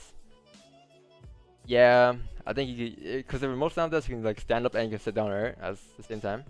It gives you 2 options. I don't know, man. I feel like don't your legs get sore? Or like it doesn't because like your arms are kind of on the table.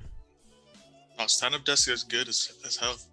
It doesn't make you like your legs sore. I mean, if you're not gonna be like standing for the rest of the day, I think it's fine.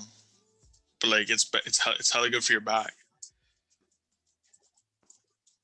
It's like sitting, like you like bend over and shit. Yeah.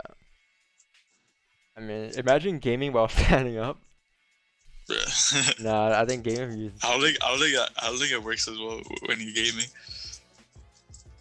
Let's see the remote stand-up desk. What salary play here? Almost 15. Man, it's like the only play that been available. Got a nice desk. Which play? GJ Gold. What is it? Oh, on 15? J15. Oh, wow. This is gonna be a nice play, man. Wow. On GJ? Yeah, especially if we close here. And like, I mean, Alex gonna open up. Alex gonna close bullish. Oh, Alex gonna close bullish though. Hammer. I kind of want the alley to close bullish above his resistance here. But then again, the setup play is not gonna be valid if that's the case. I mean, this could be a liquidity wick for price to drive up for New York session opening. 1 hour did close bullish at resistance though. I mean, there's some minor resistance here looking left there. Like you have like this right here, and this right here to worry about. This right here as well. That's why I'm kind of looking at this as a resistance. I mean, you could say that this is clean traffic going up after you're breaking this resistance here, this level. But I'm looking at this and I'm kind of worried about these levels right here. Kind of want this hourly to close above here. 135, 700. I mean, you could anticipate the NY up volume that we're going to continue to push up and break this resistance as we break the 15-minute high here. But oh man, who caught gold by the way? Who started playing on gold here? Above this gold high, this 30-minute candle high here that closed bearish at resistance. Oh man, stops would have been about 36 pips, 35 pips, and target would have been about 53 pips. Now you would have been risk free on a trade as you came up 26 pips in profit.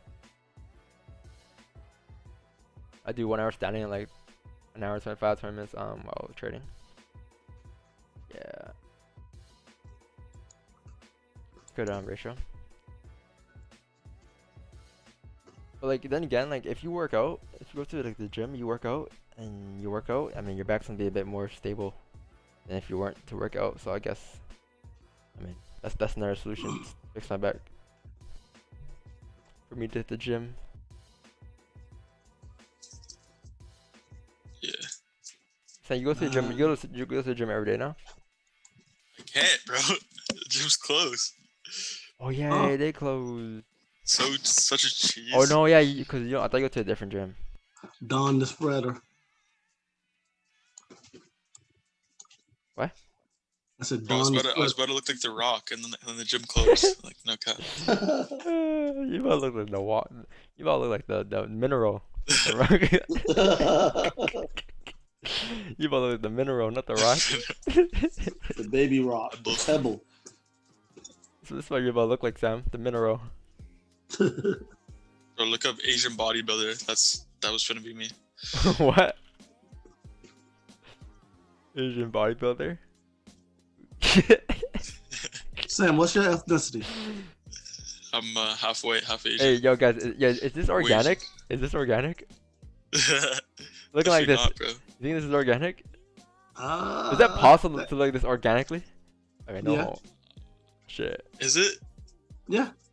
Like this? No, Those I don't guys think must so, be man. taking some. But I you're think- talking I about think somebody, that's a I- person that's I- lifelong bodybuilding. I mean, you're talking about like 5 and 7 and 10 years of working out and like just putting the pump in. So they can get like that.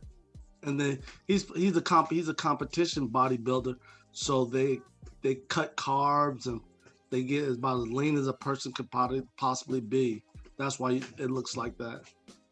I think this is off. I think this guy's on something, man. I don't think this is. No, I mean like they're a lot of these are probably like taking something.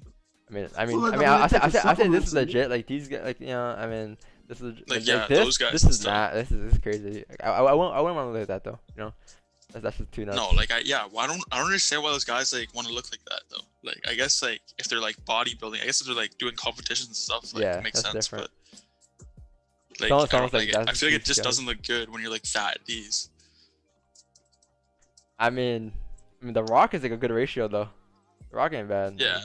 Let's see. The Rock's like a he's He's just tall. he's just That's an why. exception. So it's not too crazy. See, like, okay, look at the second line, the third from the right. Oh shoot. Yeah, the third from the right, the 3 guys. They're in a competition, and all of Back them there. are shredded. These guys, I mean, they don't go anywhere near carbs. That's why you're gonna get that lean body mass plus, I mean, working Well, out. No, but like a lot of guys that work out like I cut carbs like almost completely when I started working out. It's not. I think a lot of those guys like are taking some shit.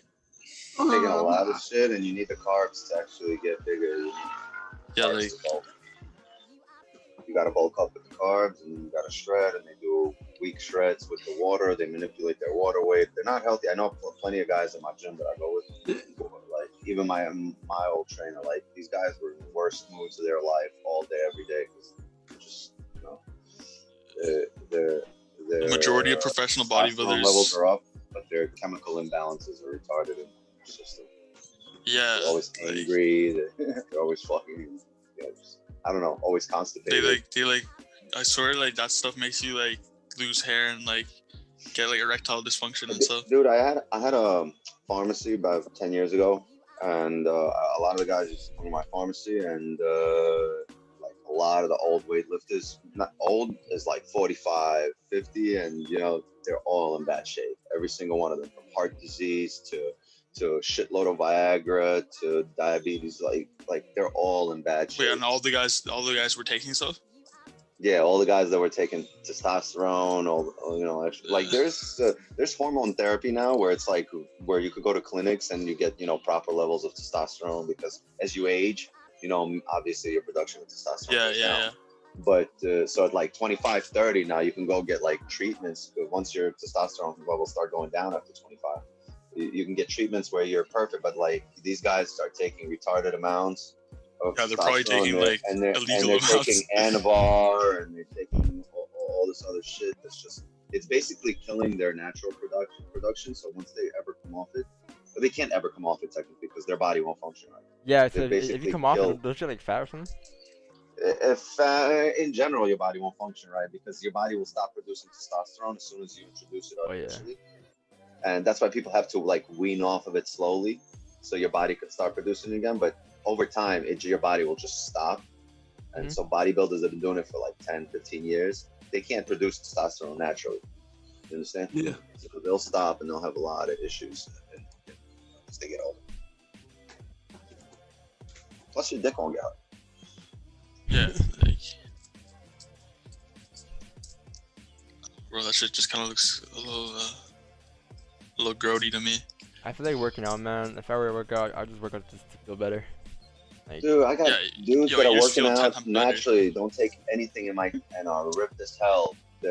All you need is a natural diet. You need to eat more than you're eating right now. The guys in my gym like, what are you eating? I tell them what I mean. They're like, you gotta eat more. I'm like, I up my an extra dose of food for the day. You know, I have an extra meal. They're like, nope, gotta eat more now. So they're always eating more, and you know they're eating clean food. They're not eating that McDonald's. They're not eating fast food shit. They're not putting any bread in their system at night. You gotta eat, like, if you're eating carbs, you eat brown rice instead of white rice. You know. Yeah. I used to work out like for fitness, but like what M Series is saying, I'm just saying that every single person that is ripped is not juicing. Yeah, that's true. Not every. I know plenty of people. That's the point I was making. That are I'm like, ripped out their ass and just. Because Sam asked, "Can you actually look like that?" And I said, "Yes, dude. Not every person that." No, I didn't ask that. Somebody did. They asked, "Is that real?" And that was my point. Yes, you can look like that without. Just wake up and after this trading shit, go to the gym instead of going to get a donut. You know. Or every day. Yeah. I mean, shit. You know, I was actually about to get a donut after. Or a hash brown. I was gonna get a donut actually. I have donuts downstairs. I actually was gonna get a Tim Hortons donut. Yeah, but you can eat that and you won't get fat. Yeah. I have high Your I can tell your metabolism. metabolism It's hella crazy high. high, man. It's actually like, I don't know, man. It's actually nuts. Like I can Like eat as soon as you take a bite of your food, like you shit it out right away. Like I shit. No, I walk back up to my room and it's gone, bro. Like I literally killed all the calories by walking up to my room. Like it's actually so crazy. Yeah. I just gotta eat more. Yeah, yo, there's some, like my boy is like built exactly like you, and he's like trying to like get bigger, but it's so hard for him, like because his metabolism is just insane.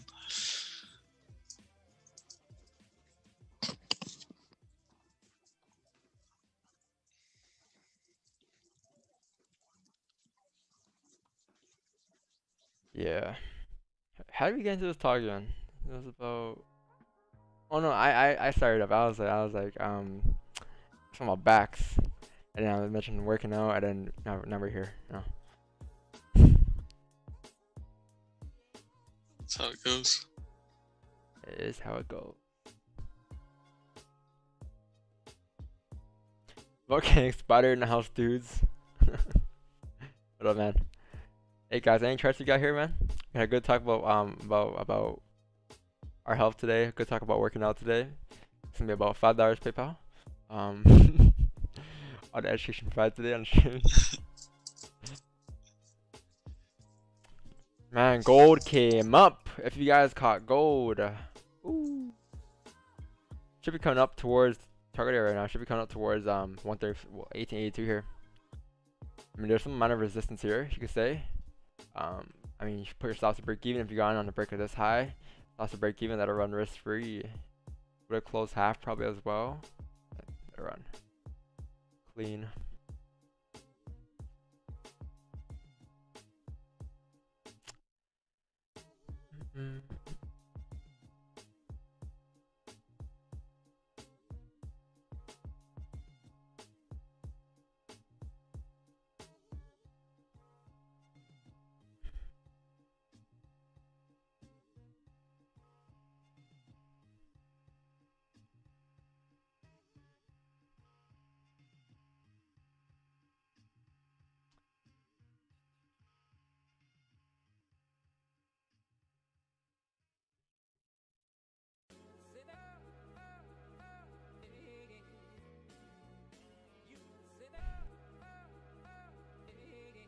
Hey, next week's gonna be a very interesting week, man.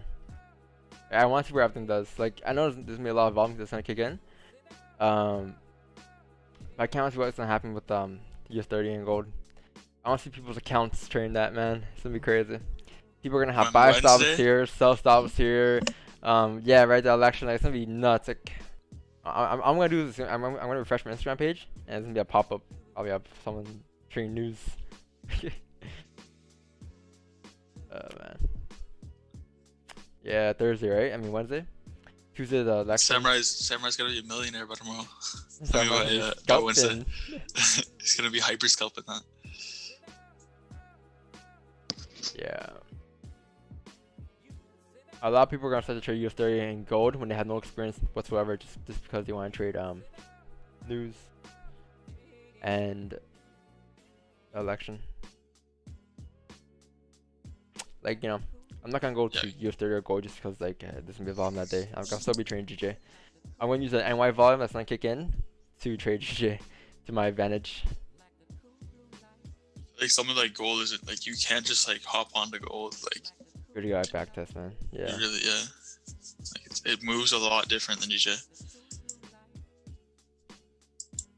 Its action's like still the same pretty much, but like just moves different.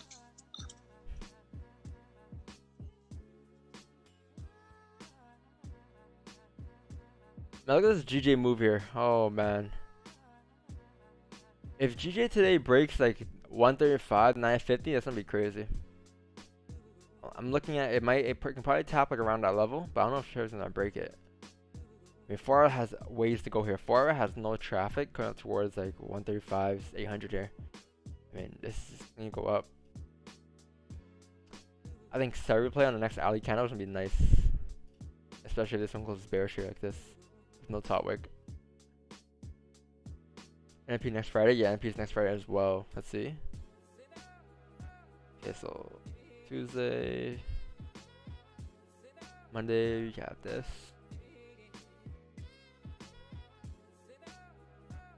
Wait, so when's Trump in office until like December, January? Till the end of the year, I think. Oh. So how's it feel when you're not the president but you're still in office? Yeah, I mean, bro, it's gonna be a whole lot of drama. Like, if Trump loses, market's gonna go crazy. So what are our chances of Trump winning this year? I don't know. Nobody knows. People say Trump's for sure gonna win. People say for sure Biden's gonna win, but Yeah, nobody knows for sure. I don't follow too much politics, man. I follow it. I know you do. I can just tell. I was a political science major, so I love politics, but even the so-called experts don't know.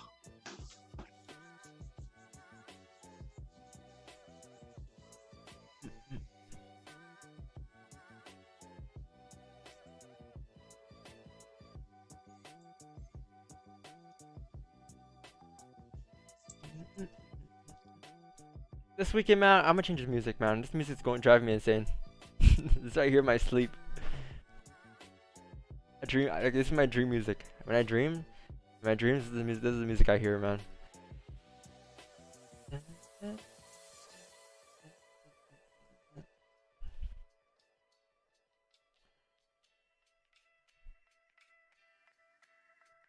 I swear US30 was moving. Yeah, US30 was moving crazy yesterday. I think it was Apple and Reddit.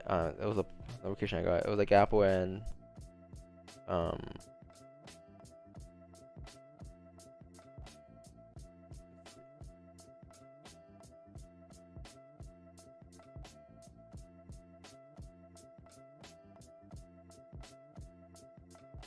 Apple and Facebook. There you go. Yeah, US30, man. If you're looking to US30, I'll say wait for like 9:39. But by the looks of it right now, like we are pretty bearish, obviously. Though I think today we can probably tap. Let's see. Looking at this, we are tapping our resistance here. We are at resistance. So with the NYC open, you can kind of anticipate that we're gonna continue down further, especially if we break below like the support like, right here, these levels. Looking left there. It's kind of like your range you're in right now. If you break below support, we're probably going to continue down towards the next level, which will be at like probably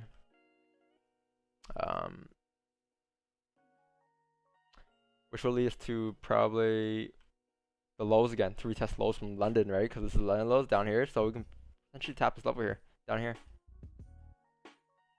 So yeah, I'll probably wait for the NYSE open to open up and see what happens. That's gonna be around 9:30, 9 a.m. But we could get a move right here.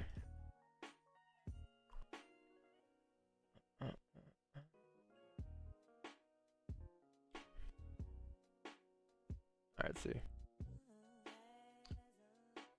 If GJ breaks below 135, 4-on-4, I think sells would be valid.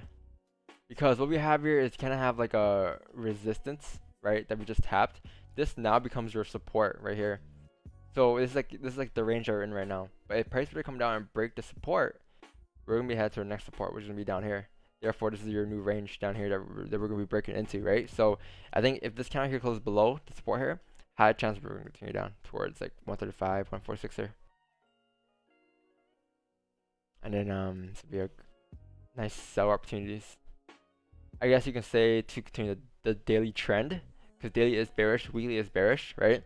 Daily counter never broke the highs. What the daily counter did do was tap resistance right here. So you can say that, but looking left there, you kind of have like auto area to kind of come down to. You know, you have this trap, this kind of right here. I mean, they come down towards there already. I was targeting like, for a day. I was actually targeting like 135, 134, 134 levels, like right here. But let's see, or maybe it might just range for the rest of the day. Who knows? But by the looks of it, I can tell that it's gonna be there's probably gonna be a few more moves here happening before we actually range. Maybe if we break into this range here, we can probably range a little bit after that. But I mean, it's still 8 a.m. opening. We have the NYSE open in like an hour and a half. So yeah, a shit ton of volume is gonna kick in. We haven't really done anything crazy yet.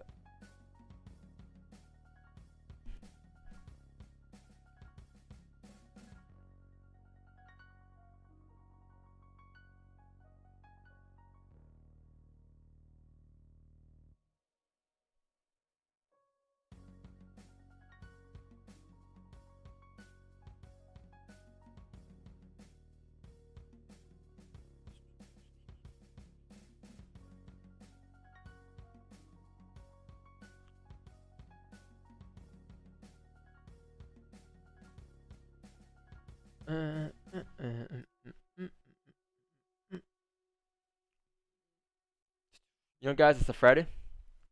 I think today's the best day to send your charts in. Cause Friday is a kind of review day. So yeah, make sure you send your charts in. Any charts you want. It could be charts that you're looking to answer trades off of, charts that played out, charts that you took losses on. Preferably charts that you took losses on. I'll like to take a look at that to review your losses and see what you could have done better. So if you took a loss this week, guys, make a chart, label it, and send it through. I'll take a look at it. I'll tell you what went wrong in that scenario. Technical wise, right? Obviously, I can't fix what went wrong. Psychology wise, you could have over leveraged than that. I mean, that I can't fix. But what I could give you tips on is what you could have done better in that situation of that trade setup.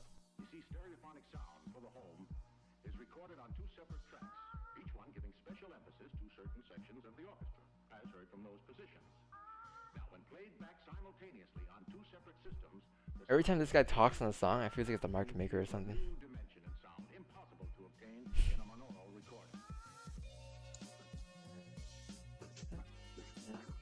FOREX. Hey, because technically this playlist, guys, it's a 30-minute long playlist. 30 minutes to 4 or 5 minutes. We hear about like 4 to 5 times within the whole stream on repeat every day. Because we stream for like 2 hours and a half. About 5 times we hear this playlist.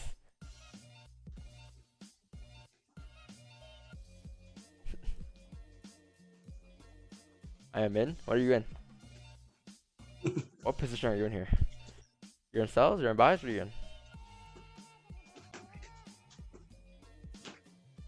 Ooh, GJ's gonna continue down here. Breaking the 1 hour lows. I mean, the only thing is this kind of has no top wick here, but it looks like it's gonna be breaking back into this range here.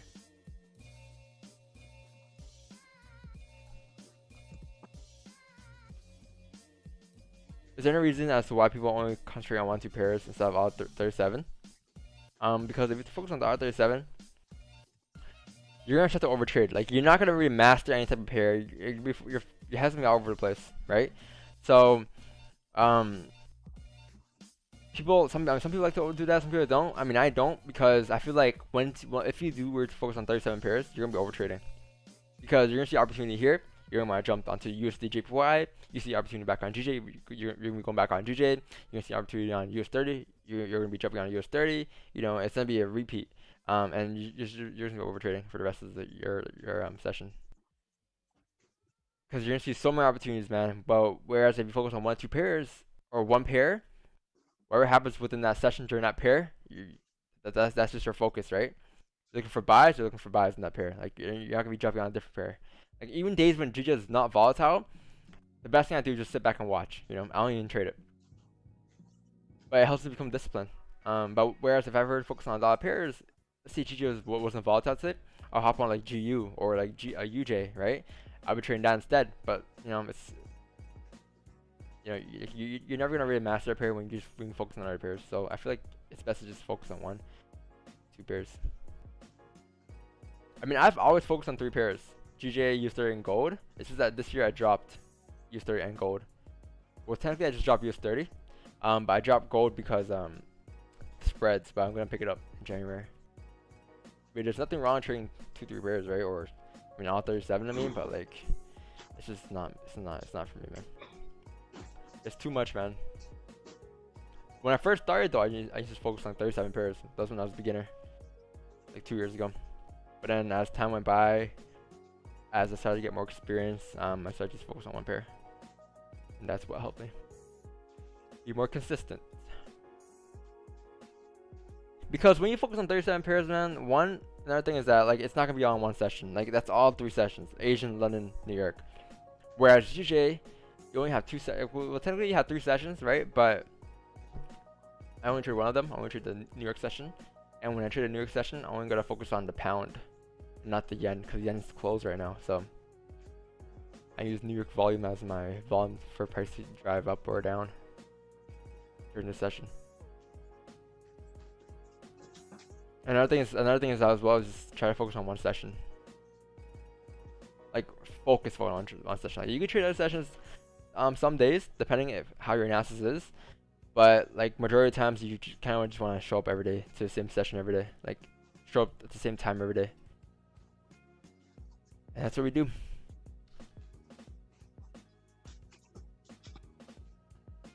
So I trade at the same time every day, 1 pair every day. You know, same subs every day. Yeah, pretty helps you become disciplined. Cause it's like my plan, right? That's my plan, and that's what I'm gonna do every day. I understand that if I were to break that plan, I'm gonna fail. I'm gonna lose, and I don't want to lose. I want to be winning, or majority of times winning, right? It's all probability. You will lose, but I want to be on the winning team. Yeah, I want to have that on a winning team.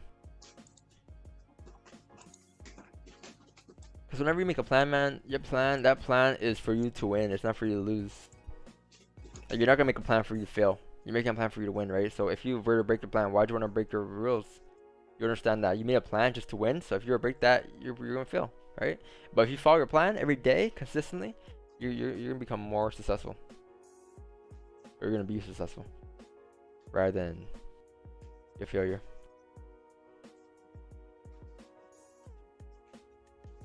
Let's say you've been going to the gym for like 5 years, and all of a sudden one day, like that's your plan, right? That's your schedule. Your schedule is to go to the gym, you know, every like 3-4 times a week, 5 times a week, whatever it is. And then, if you were to break that plan, you're gonna notice your body's gonna start changing.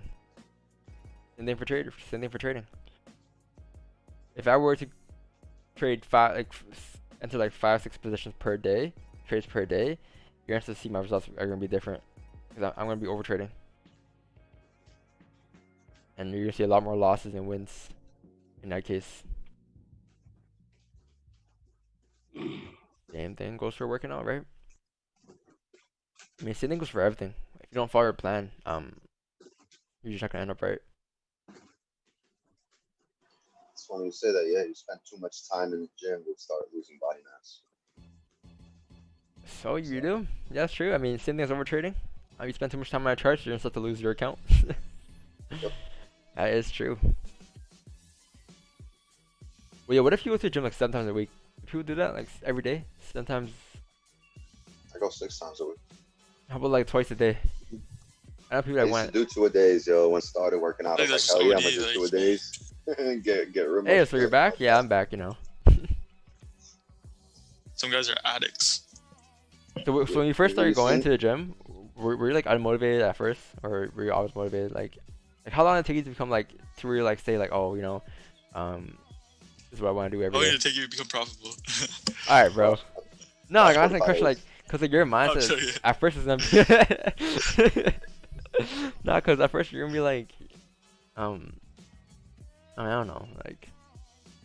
You might be First lazy. is You might be the lazy. worst is the first 3 weeks. First 3 weeks Yeah, when that's you're what I'm trying sore. to ask. Yeah. But like, you know, if you read any kind of book, like everything I read, 21 days to form a habit. You spend 21 days straight in the gym, the 22nd day, you're gonna be in there. You know, it's not even gonna be like, oh shit, I don't feel again. It's just gonna be part of your routine, and it's just something that happens. So like, you wake up 6:30 in the morning, jump on the charts, it's gonna be for the gym 9:30, 10 a.m. I'm so used to being here. It's like routine. Your body like won't even understand. If you're doing something else, you're gonna be like, fuck, I'd rather be in the gym. Like, shit on. That's true. Yeah, biggest thing I is don't know. routine. Well, once it becomes habit, it's not that hard. Most people are just intimidated because they go into the gym, they don't know what to do. But you know, once you figure out what you're doing in there, and once it becomes a habit, shit, the I mean, sky's the limit. You know, It's dopamine. Like, it releases dopamine like when you work out. Like, so it feels And good. You just have to it's like like the train best- yourself to like. the best Make getaway it- from the outside world. You know? Yeah, For me, it's the for gym. sure. Some people go play basketball. Some people go, go rollerblade. I go to the gym. I enjoy that. You seen this new program everyone's doing, the 75 hard? No. You didn't see that? What was Look that? it up. A workout plan? No, it's actually like a lifestyle plan, but part of the program is 2-a-days. What's it It's called? Work out twice, 75 hard. Hard? So you got to read like a chapter of a book a day. You have to do 2 workouts a day. You have to like spend some other time. Like, it's a whole program, but it's like a whole, to change your Mental? mindset. Yeah. Yeah.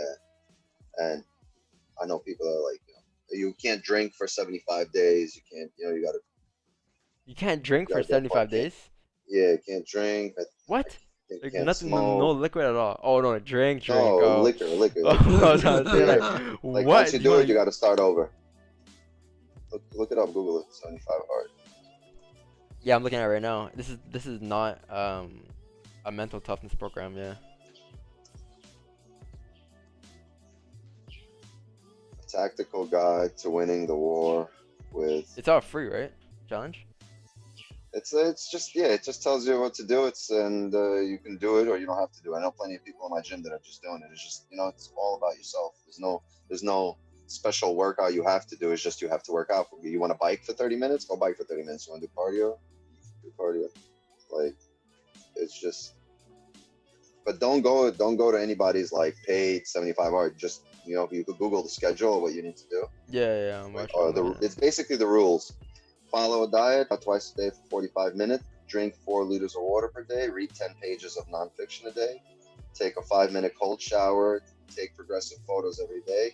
And perform other unrelated tasks of random kindness or talk to someone in person daily. And you got to do every single one of these things for 75 days. And they say changes your mindset. Like, sets you up for success. A lot of successful Hey, I people. think I want to make this for trading. That's cool. By 75 days to become successful. That's impossible. That's different when it comes to trading though. You can't do that for trading. That's more to change your mental. But imagine like making a 75 day to become profitable. You gotta be on the charts 20 hours a day every day. 5 hours of sleep. Terrible. That's Andy from the first farm he created. Oh. Follow diet, 0 cheat meals. GJ is melting? Yeah, I think GJ is continue down here. 30 minute has closed bearish here. We should continue back in the range here to kind of fill the entire range. We have about a 27 pip range here, 25 pip range here. Should continue down.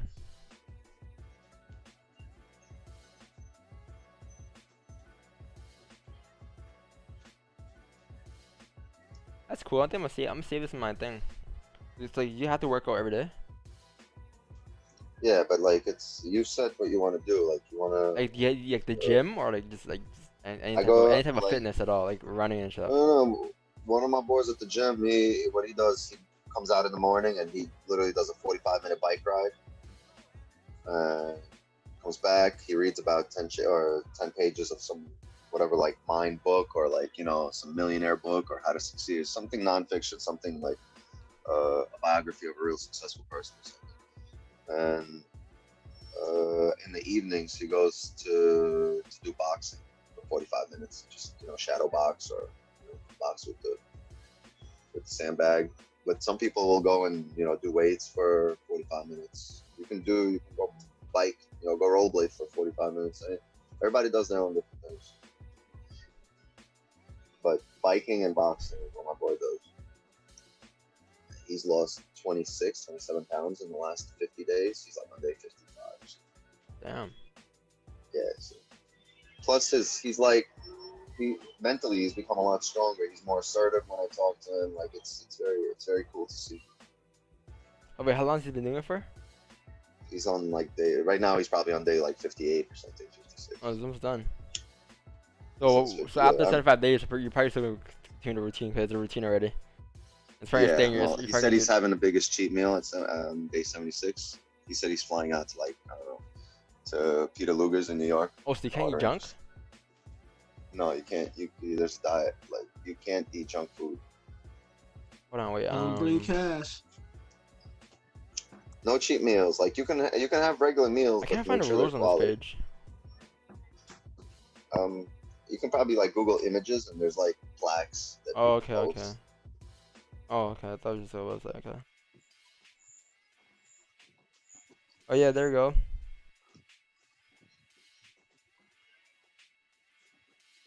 Entrepreneur book, not fish entrepreneur book. Take progress picker every single day. Damn.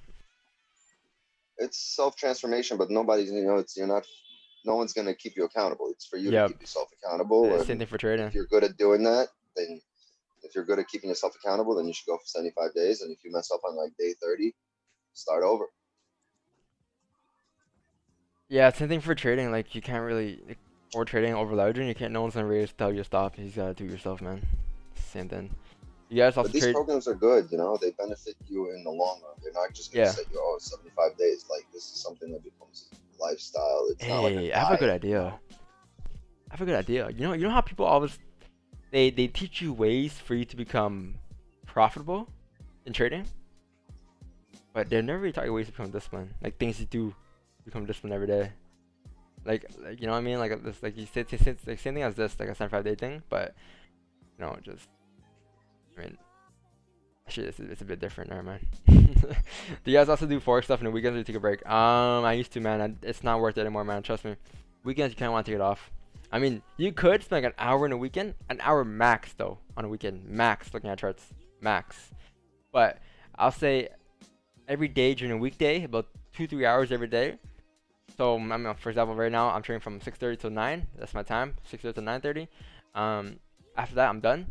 The weekend is 1 hour on a back test, software or something, or 1 hour of just review or whatever of your trades, and that's it. Because you want to take at least days off to kind of focus on something else instead of trading.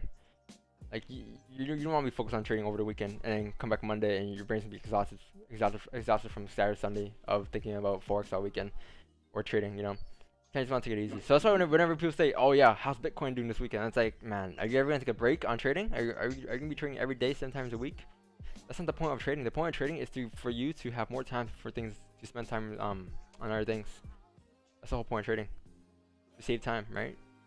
So I literally trade 2-3 hours a day. The rest of the day I'm free. Like I'm not on the charts. I'm not on MT5 looking at what should you doing at 4 p.m. here. I'm off the charts at that time. I feel like you really need a mental break over the weekend. It will help you. Trust me. The worst thing you want to do is clamp up your brain and thinking the more you look at the charts, the more you're going to be profitable. It doesn't make any sense. Don't think if you're on charts like 24 hours a day, 7 days a week, you're going to become more profitable and quicker. It doesn't work like that. You need to just really Spend your time wisely. 3 hours a day, repeat the next day. 3 hours a day, repeat the next day. 3 hours a day, repeat the next day. And it's gonna add up.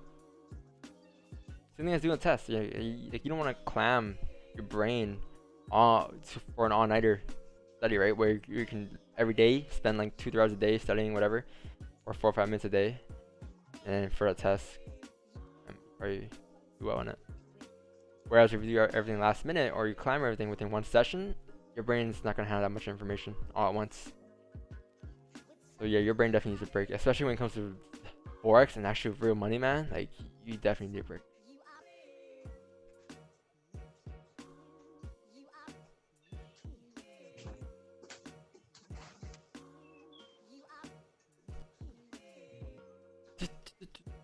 Yo, what's good? What's up, man? Hello, Jermaine. How you doing today?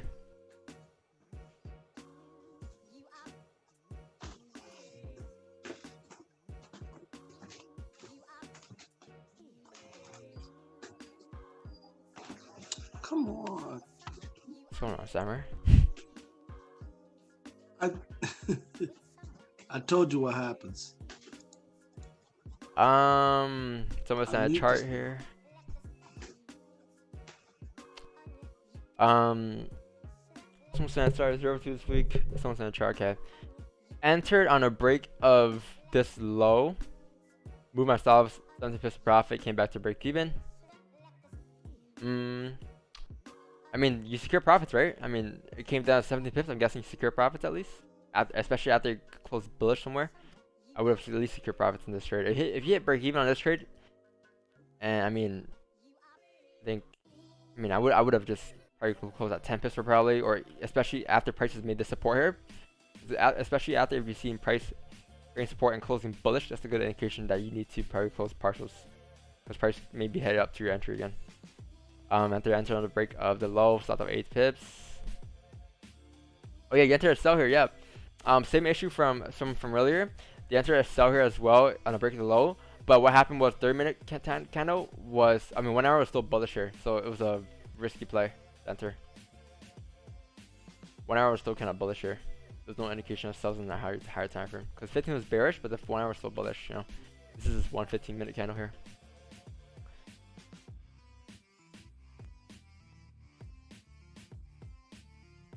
I mean, but then again, like, price kind of came down, tapped this minor support here. I would have moved my stops to break even as well here. So I mean, you could avoid the trade as well, because price did tap a minor support here, a very minor one.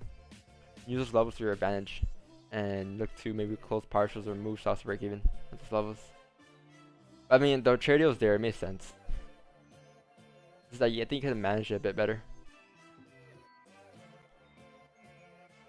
Let's just get the salary going down. And salary on what time frame? Oh, this is US 30. Oh, GJ. It's just Hourly, the salaries should be coming down here. really looking at 15.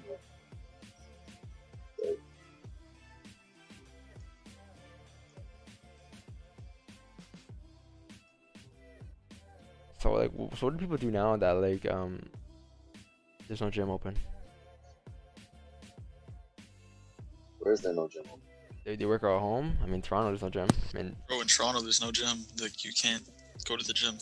like, what if you've been going to the gym for years and like, I mean, you have nothing to do out, like you have no weights at home or anything, or any type of. No, go outside, do body weight bullshit. exercise. It won't be the same, obviously, right? Well, you gotta do like calisthenics and shit, but like, it's not the same. Like, honestly, if you have a pull-up bar, I mean, you can do a lot of shit with body weight exercises. And just improvise. Yeah. Get some gallons of water. So can you get jacked off of like a pole bar? I mean, Get yeah, ripped. probably. Rip as hell. I think like, Pull-ups, I think you can kind of like. pull-ups, dips, push-ups, crunches. I mean, dude, you can do a lot. You might kind of like reach a peak if you're not doing like heavy like resistance. I mean, like, yeah, of weights. course, you'll plateau. At some point, you'll plateau and just kind of even out, but you're not going to fucking regress, You're gonna get like toned and shit. Tone grip, if you're keeping up with the right guy. Will you turn your McLaren ass, freaking Vespa? What's going on in Miami, man? There's some dude on a rented scooter over here. a fucking Vespa over. Hold on. Someone's had a chart. I want to take a look at this chart, man. Carlo, I got you, man. I'll take a look at this for you. No worries. What you got I think going if the on 15 here? closes bullish, then with no top wick, it could continue up. I mean, it has to close like above like 135, 450 probably. I'll say. I think a close above there would be good. Somebody's in a chart. What does this have? Okay, this is a nice chart. Nice question. Okay, I'm ready for this. Let me get a sip of water first before I answer this question because I know it's gonna be a long one. And I didn't read it yet. I didn't even look at the chart yet. But let me just take a look at this. Alright. You got the low. Okay, cool. Get the low here. Price creates support. Bullish candle, no sells. Yes, no sells. Price did make support here to go up to tap resistance. Correct. Draw line perfectly.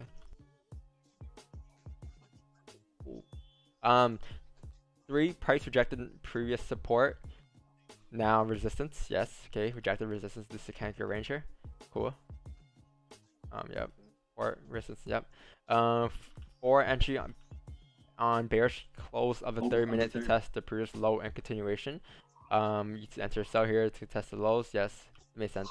Candle closed bearish, but it didn't close below support. No entry on this candle as it just above the support. Okay, yeah, the support here does no sells. No range to go down. Left, right, obviously. Okay. 6, price reverted to the upside and is pushing higher. This is why I don't trade Fridays. Yes. This is your JPY. Yeah, I think you definitely need a closure below the support here for price to continue driving down here. I know price did close bearish here. It would have made sense if this bearish one did close like this. It would close like bearish here at resistance, with more range to go down like this, like this, because at least you would have had now we would have had like this range go down. And we would have caught sells come down to here maybe, right? But when it closes like this at the bottom of the range, there's no sells. It already made its move pretty much on the range. But yeah. I'm not going to trade as I'm done for the month, but I'm still doing some back testing. This is the sub I'll always take on EJ. Question for Don. Considering we are in a heavy downtrend, how do you decide the trend has changed to an uptrend? Okay, I got that. I'll answer in a bit. If you see a trend change, are you looking for buys? Okay, let me answer one by one. So the first question you asked here was, how can you tell when a trend changes? So yeah, so like I said all the time, you guys heard me say this before, but a trend's not going to change like a 15-minute time frame on a 30-minute time frame on a round day at a round time on a round time frame, right? Middle of the day, you know, it's going to change when you see it change. Like, for example, going to weekly here, going to weekly time frame, you're gonna notice one thing here. What do you have? What do you have here? This is a weekly. What do you have here? What do you have here? What is this? This is uptrend, right? What do you have here though? This is a downtrend. You can just tell by looking at it, right? Like this is when you know. Like right now, you see how price came down here. Price made a high. Price made support. This week has been selling. So this week my bias is bearish because of this. The whole structure is bearish for the past couple of weeks here. That's why I was looking at bearish momentum. Bearish sells, more sells than buys this week. But yeah, that's how you kind of determine the trend. It's not gonna change like a 5-minute time from like an around day on a candle flip off of one candle, right? It's gonna take some time, some weeks, some days to actually change. You could follow the trend of the daily, but like if you're asking like trend in general, like the trend right now is bearish. Look at the daily candle. Daily candle's been closing bearish, right?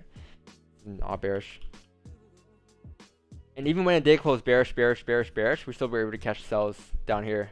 It wasn't too late to enter sells, right? So you kind of just want to follow the trend until it changes. That's one way to look at it. So if that answers your question, leave a 1 for me to continue on to the next question. But moving on. 2. If you see a trend change, are you looking for buys or would you leave it for the day and give it price some time to confirm the trend direction? Like I said, like whenever a trend changes, I usually hop on a trend. Like for example, if the daily is bearish, like usually what I do, since I'm only trying to catch 10 pips, if the daily is like bearish, I usually follow the daily trend. Like for example, today like we were kind of bearish. Today we're actually, let me go back to my chart. So yeah, today we're kind of bearish here. So, or actually no, today we're actually bearish on a daily, but 4-hour was bullish. So my buys that I attempted this morning was based off the 4-hour time frame. I'm trying to catch like a low move from, because I understand that even if I do catch buys here, Even if I were to catch buys from here to here, this right here, look where prices right now. Even if price were to come to that resistance, the daily will still be bearish, because daily will not be breaking any highs. It's not until like we actually break this is when the daily will flip bullish. But technically right now, daily is technically still bearish. It's bullish right now, but the overall day is still bearish until it actually breaks this high, or actually until it closes bullish somewhere, right? But right now it's still bearish. So like, I understand if I were to take sells or buys, prices kind of will still be bearish, even if it taps that target. But what usually happens is a small time frame leads to the higher time frame, and the higher time frame leads to a small time frame. That's usually what happens.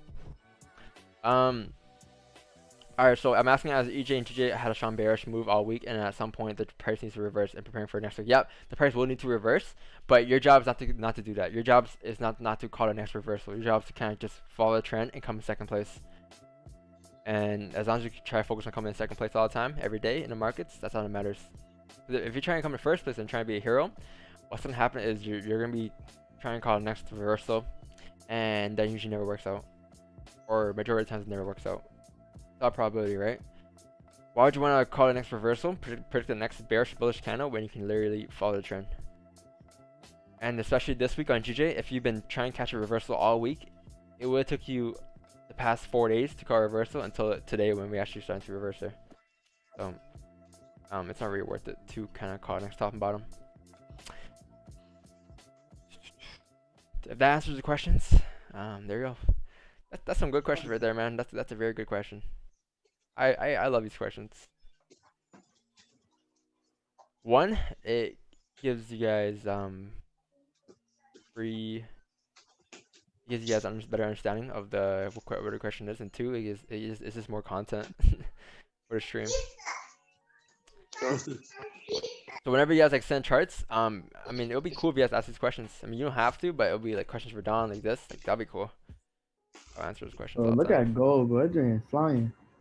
Yo, my God. Yep, it is flying. What's up? Gold.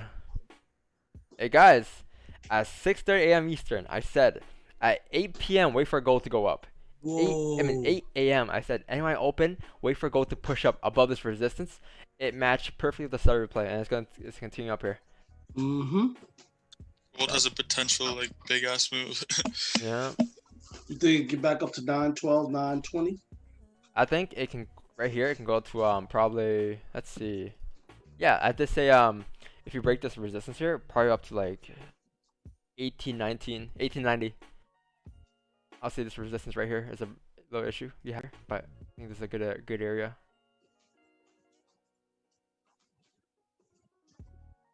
Yep, 1890 here.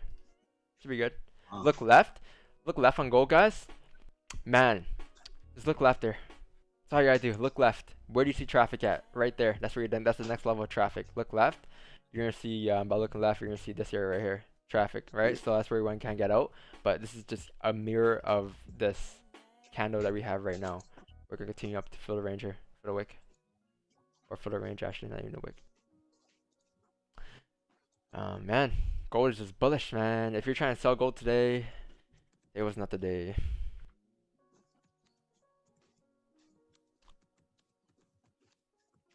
Follow trend, come second place. Keep things simple and secure 10 pips. Love that. Yep, that's the motto. The motto.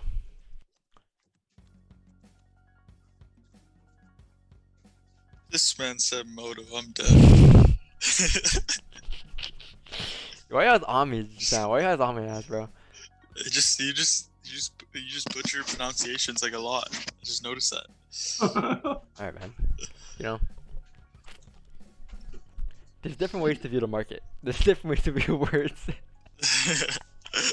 Different ways to view the English language. You could be calling tossing bombs. I mean, that is facts though. There's different ways to view it, like different accents and shit. Yeah. So see, I mean, I might be Vietnamese. I might be the way I pronounce it in Vietnam. You know, shit, you never know. Wait, can you speak Viet?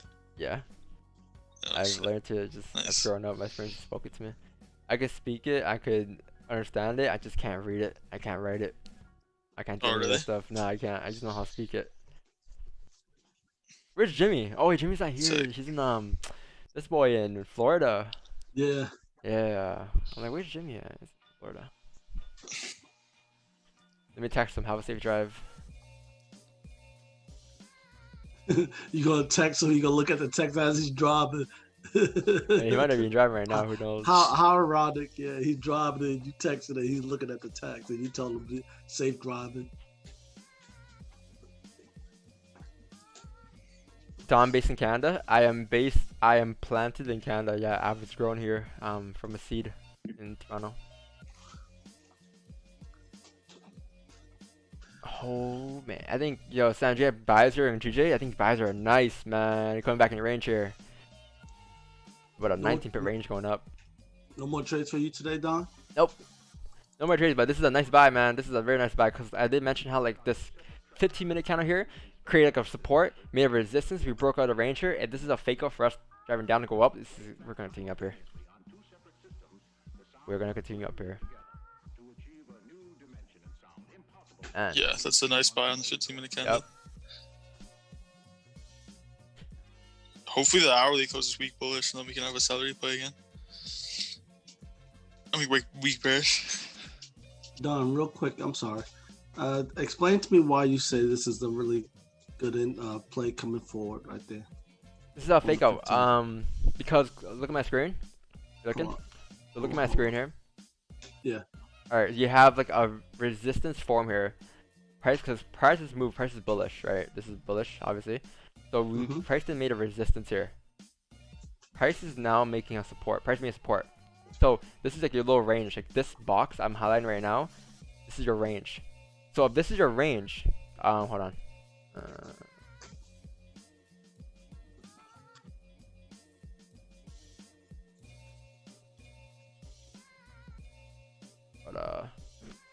Give me a second.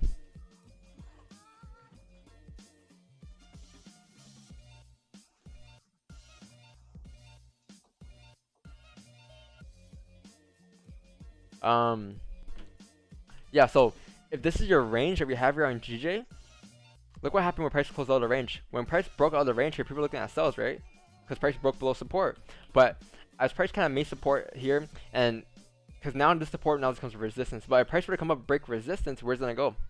Right? If price were to come up break resistance, it's gonna go to the next resistance. So that's why when price came back into the range here, this is an indication that we broke resistance, and we're gonna be headed up towards the next resistance, which is gonna be around this level right there. So this is gonna be clean traffic coming back up in the range here. We should be able to fill the range. That's what a fake out play is. 85% chance of us continuing filling the range, and 75% chance of us continuing further up. So are you going? Can you take the move? You can Can take you the move take the trade on when you enter back into the range, or you want to confirmation after entering. Stops previous candle targeting. That's your entry in your TQB here. That'll be your entry. Understood. Yeah. This is a trade that I've taken a lot in the past as well. So today, Is that the celery play? This is a fake out play, man. It's not the celery play. Oh, the fake out play. You have the course. You have this part of the part. I know, but I mean, you don't have the word celery in the course, bro. The fake out. You have this part in the course. The fake out is in the course. I made a section on it. Sorry, we don't have it in the course. I'm up 10 pips on gold right now. Oh, you got in. Oh, yeah. Look at you. I'm holding this bit. Yeah, man. It's gonna go like another 40 pips, man. 40 pips, no doubt in my mind at all. No doubt in my mind. 40 pips, like this is 99.99% chance that we're gonna hit 1890 here. Look at the 15-minute chart. You just see a straight line going straight up. Gold's bullish, man. Queen. Man.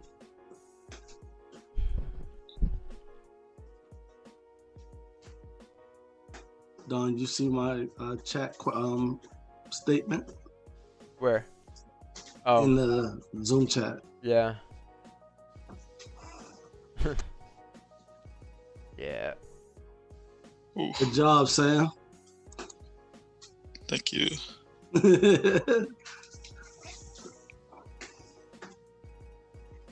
You got in when Don mentioned it, or were you already in?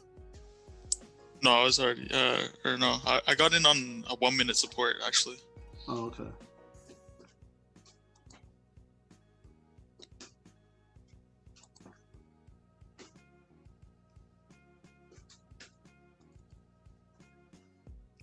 I don't think I'm gonna survive the pullback though, because the 4 hours about to close.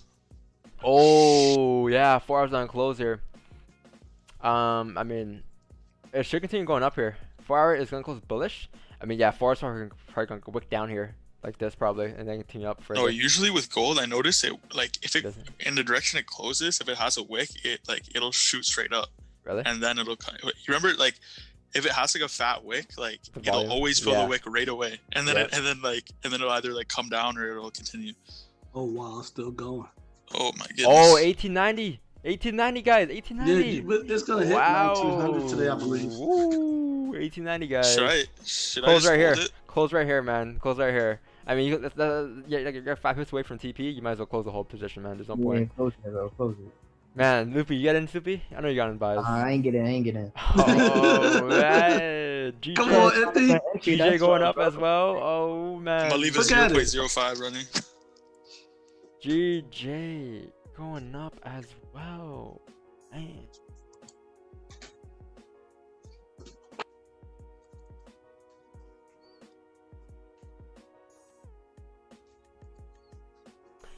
About to be cracked on COD today. Woo wee.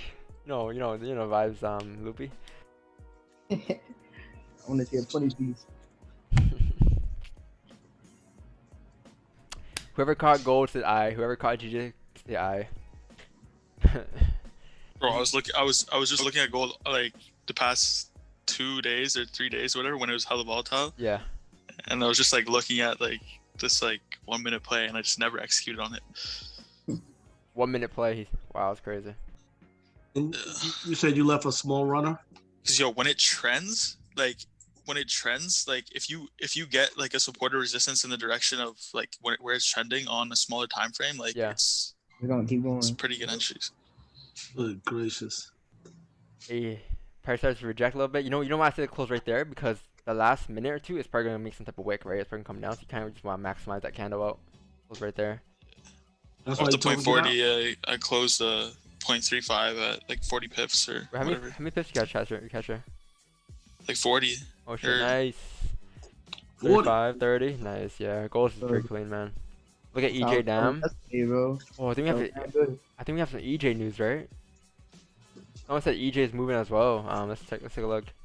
Woo! Look at Euro JPY, man. Woo wee. Euro USD. Woo! Yeah, definitely Euro news. Definitely Euro news. 100% Euro news. You looking next week, bro? I was wondering what happened to cause all this to happen. I mean, let's check it. Let's take a look here. EU, you had I mean, there's no news here. There's no unexpected news. This might just be price action. I mean, oh, right here maybe. What is this? Nope, it's not it. It's definitely not it. Look. Yeah, Well, 10 minutes ago. I don't see unless they're no, I don't think that was. I think it might just be price moving as it is. Man, oh man, this is such a nice. This is a buy that's might be a bit more complex for people, but this is a very good buy, man. A very nice buy.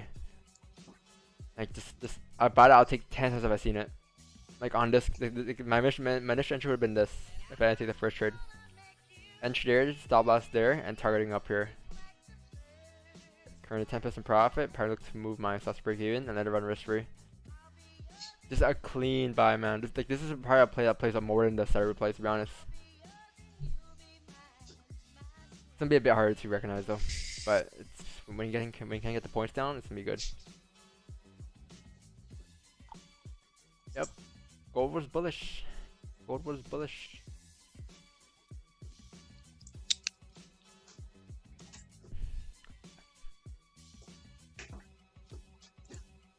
Yeah, this is gonna give us that lower whip right now. Go up.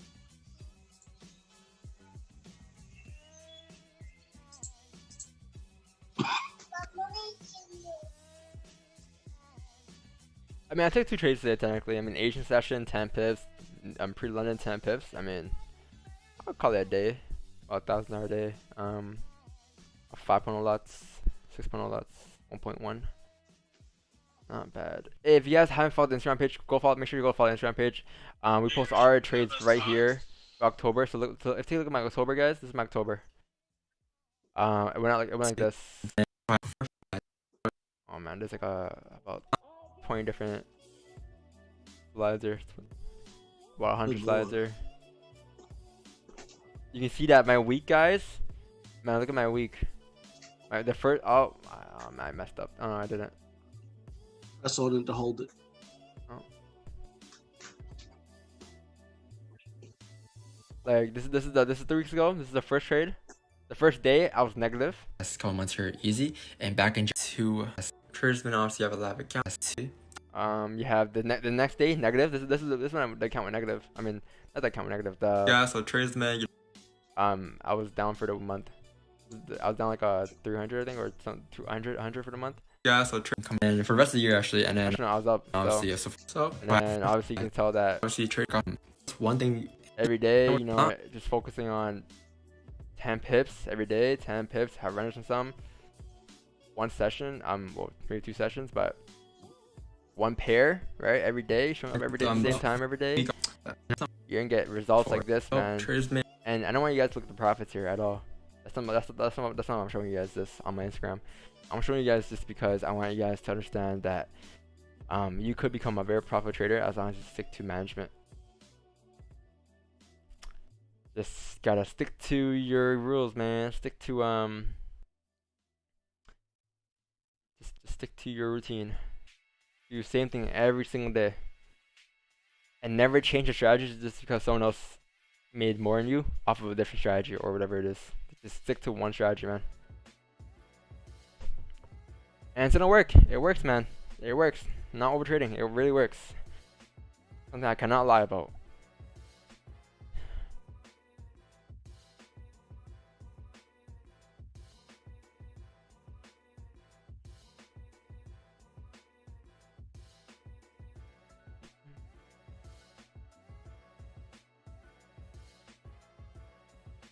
This 15-minute candle on GJ has no top wick here. Usually with fake out plays, this candle usually retests the support to go back up again. So I think this candle has no top wick and shit. Once it flips bullish, it should be good to go up towards the TP level here.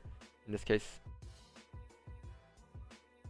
There was some news on gold, oh, there was. or news on US dollar, I think, because Dutch bank said that the US dollar is still negative regardless of the election result. Oh, right here, 4 minutes ago. Oh yeah. Yeah. I'm gonna find that clip. I don't know if that's like, I don't know if that, how much that impacts it, but.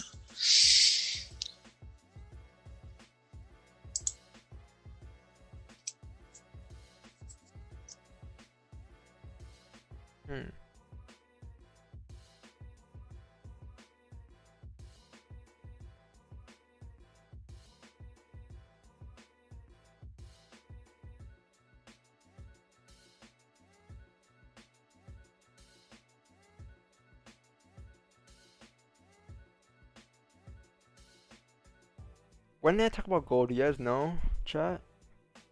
Try to find a clip and I'm gonna post it on Instagram later.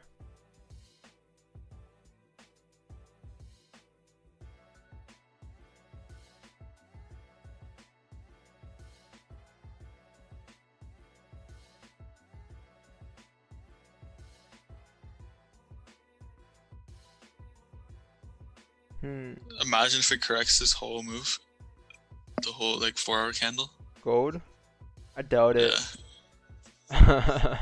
I mean, it's gonna have to come down back to like 1869, man. And if it comes down 1869, shit. I mean, Wait, what? 1869. That's the low. That's a whole correction of the 4-hour candle.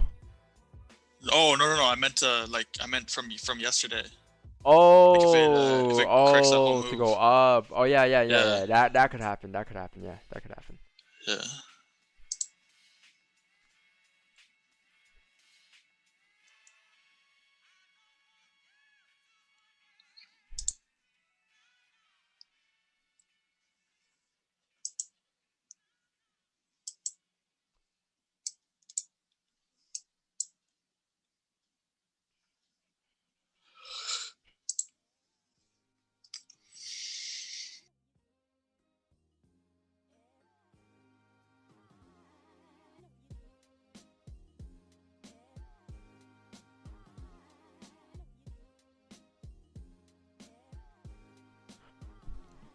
Don, what do you think of the big spike we just saw in EU and Euro pairs? Is that move for NY session, or was the trend really starting to become visible and there are more moves, obviously?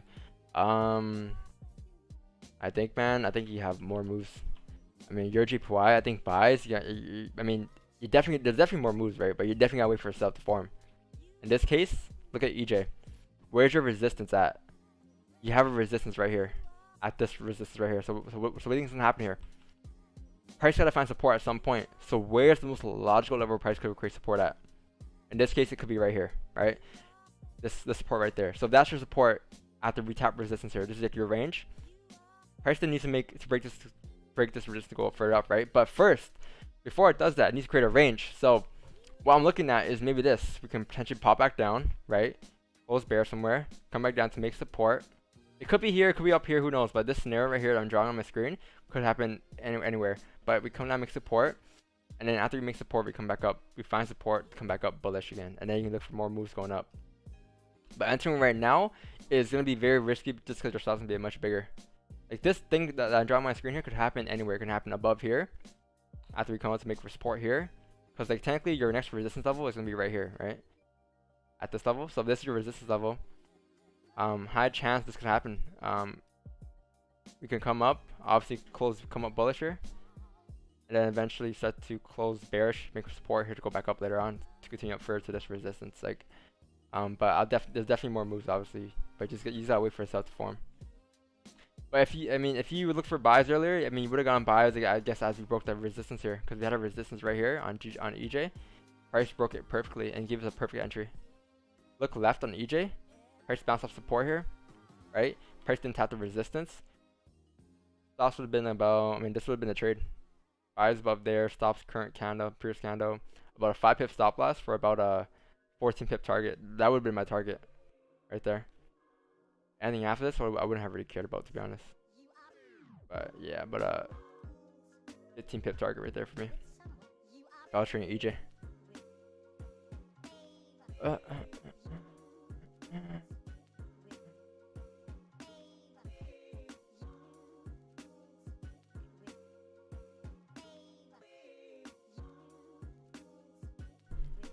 I mean, GJ is continuing up here to kind of fill the top of the range here.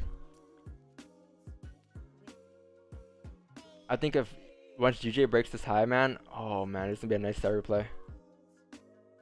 Whoever's looking to trade GJ, this is gonna be a nice buy on GJ, man. A very nice buy. So you guys see how we anticipate a 15-minute time frame here to kind of come up to fill the range here. If you guys got into buys here, congrats.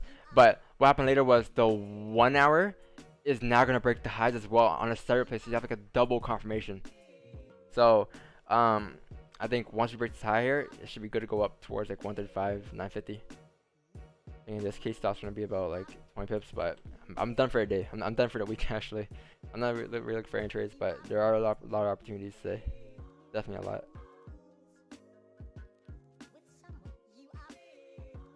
If you took that buy in the 30-minute, that was just a really nice buy, I think. Yeah, 15-minute, 30-minute, very nice buys.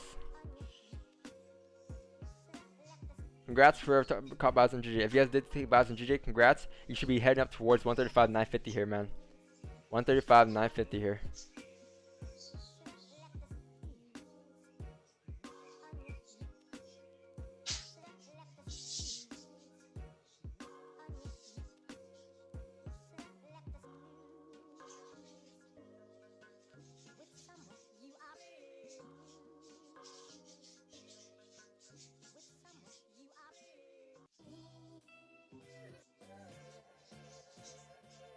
Congrats. And we should continue up here.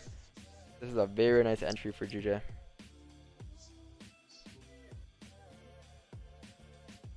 Wow.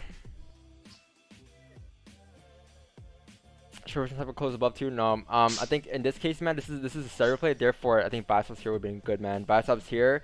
Current candle stops. Current candle. Prepares to drive up. This is the entry that we entered off of the past like 5 days, literally.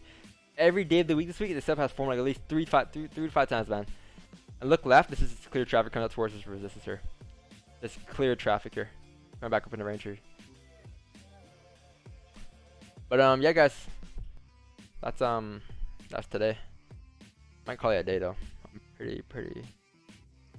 I got things to do.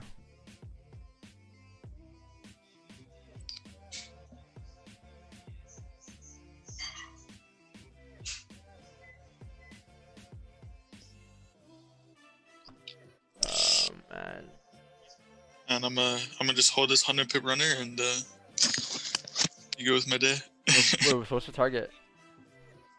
I'll target that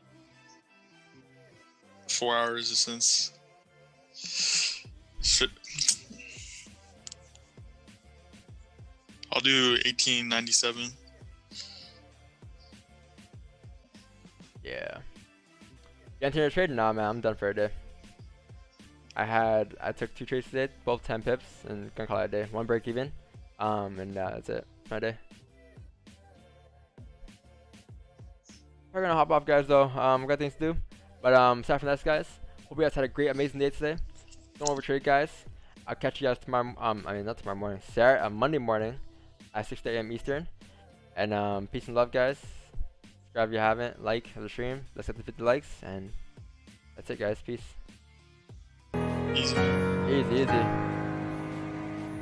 Yeah. Peanut butter seeds came perfect time. Rich, but I'm still ducking one time. I seen a light and I climbed in. Had to take 'em out, we ain't gon' dine in. Shawty done fell in love with all my diamonds. But everybody change on you like to see. Sippin' 1942 down Julio. I ain't got time for all these eyes and these ruby hoes. Late night, I been cruising down the interstate. Late night, I been thinking a lot of niggas hate, yeah. Told my dog, let's pour tons of ace. If he talking out his lip, we gotta give cuz a taste. I can't let no nigga smut my name. Especially when these little niggas see me as reputable. And the OGs respect me, that done came on my section. No, we just bought colony in just to maintain. I talked to my brother and me on the same thing. We just tryna motivate. By the AP shoulder face. Feel like I'm a soda day. Feel like I'm a water day. I was in Miami with a bitch, she gave me cold face. She had this dick on her nose plate. Peanut butter seeds came perfect time. Rich, but I'm still ducking one time. I seen the light and I climbed in. Had to take 'em out, we ain't gon' dine in. Shawty done fell in love with all my diamonds. But everybody change on you like to see. Sippin' 1942 down Julio. I ain't got time for all these eyes and these ruby hoes. I don't know what love is, I can't tell. Everybody come around like carousel, yeah. She got a birthday cake like it's my 21st. I done came a long way, I made it out of dirt, yeah.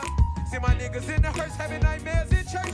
Tryna make sure my mama got a couple racks in her purse. Her car came from the top row, yeah. Don't give no ops hope. I just gave my dog a roll and told her take the clock control.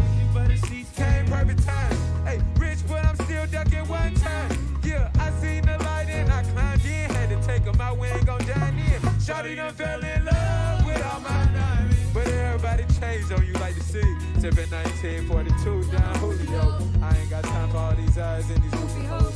Yeah. Yeah.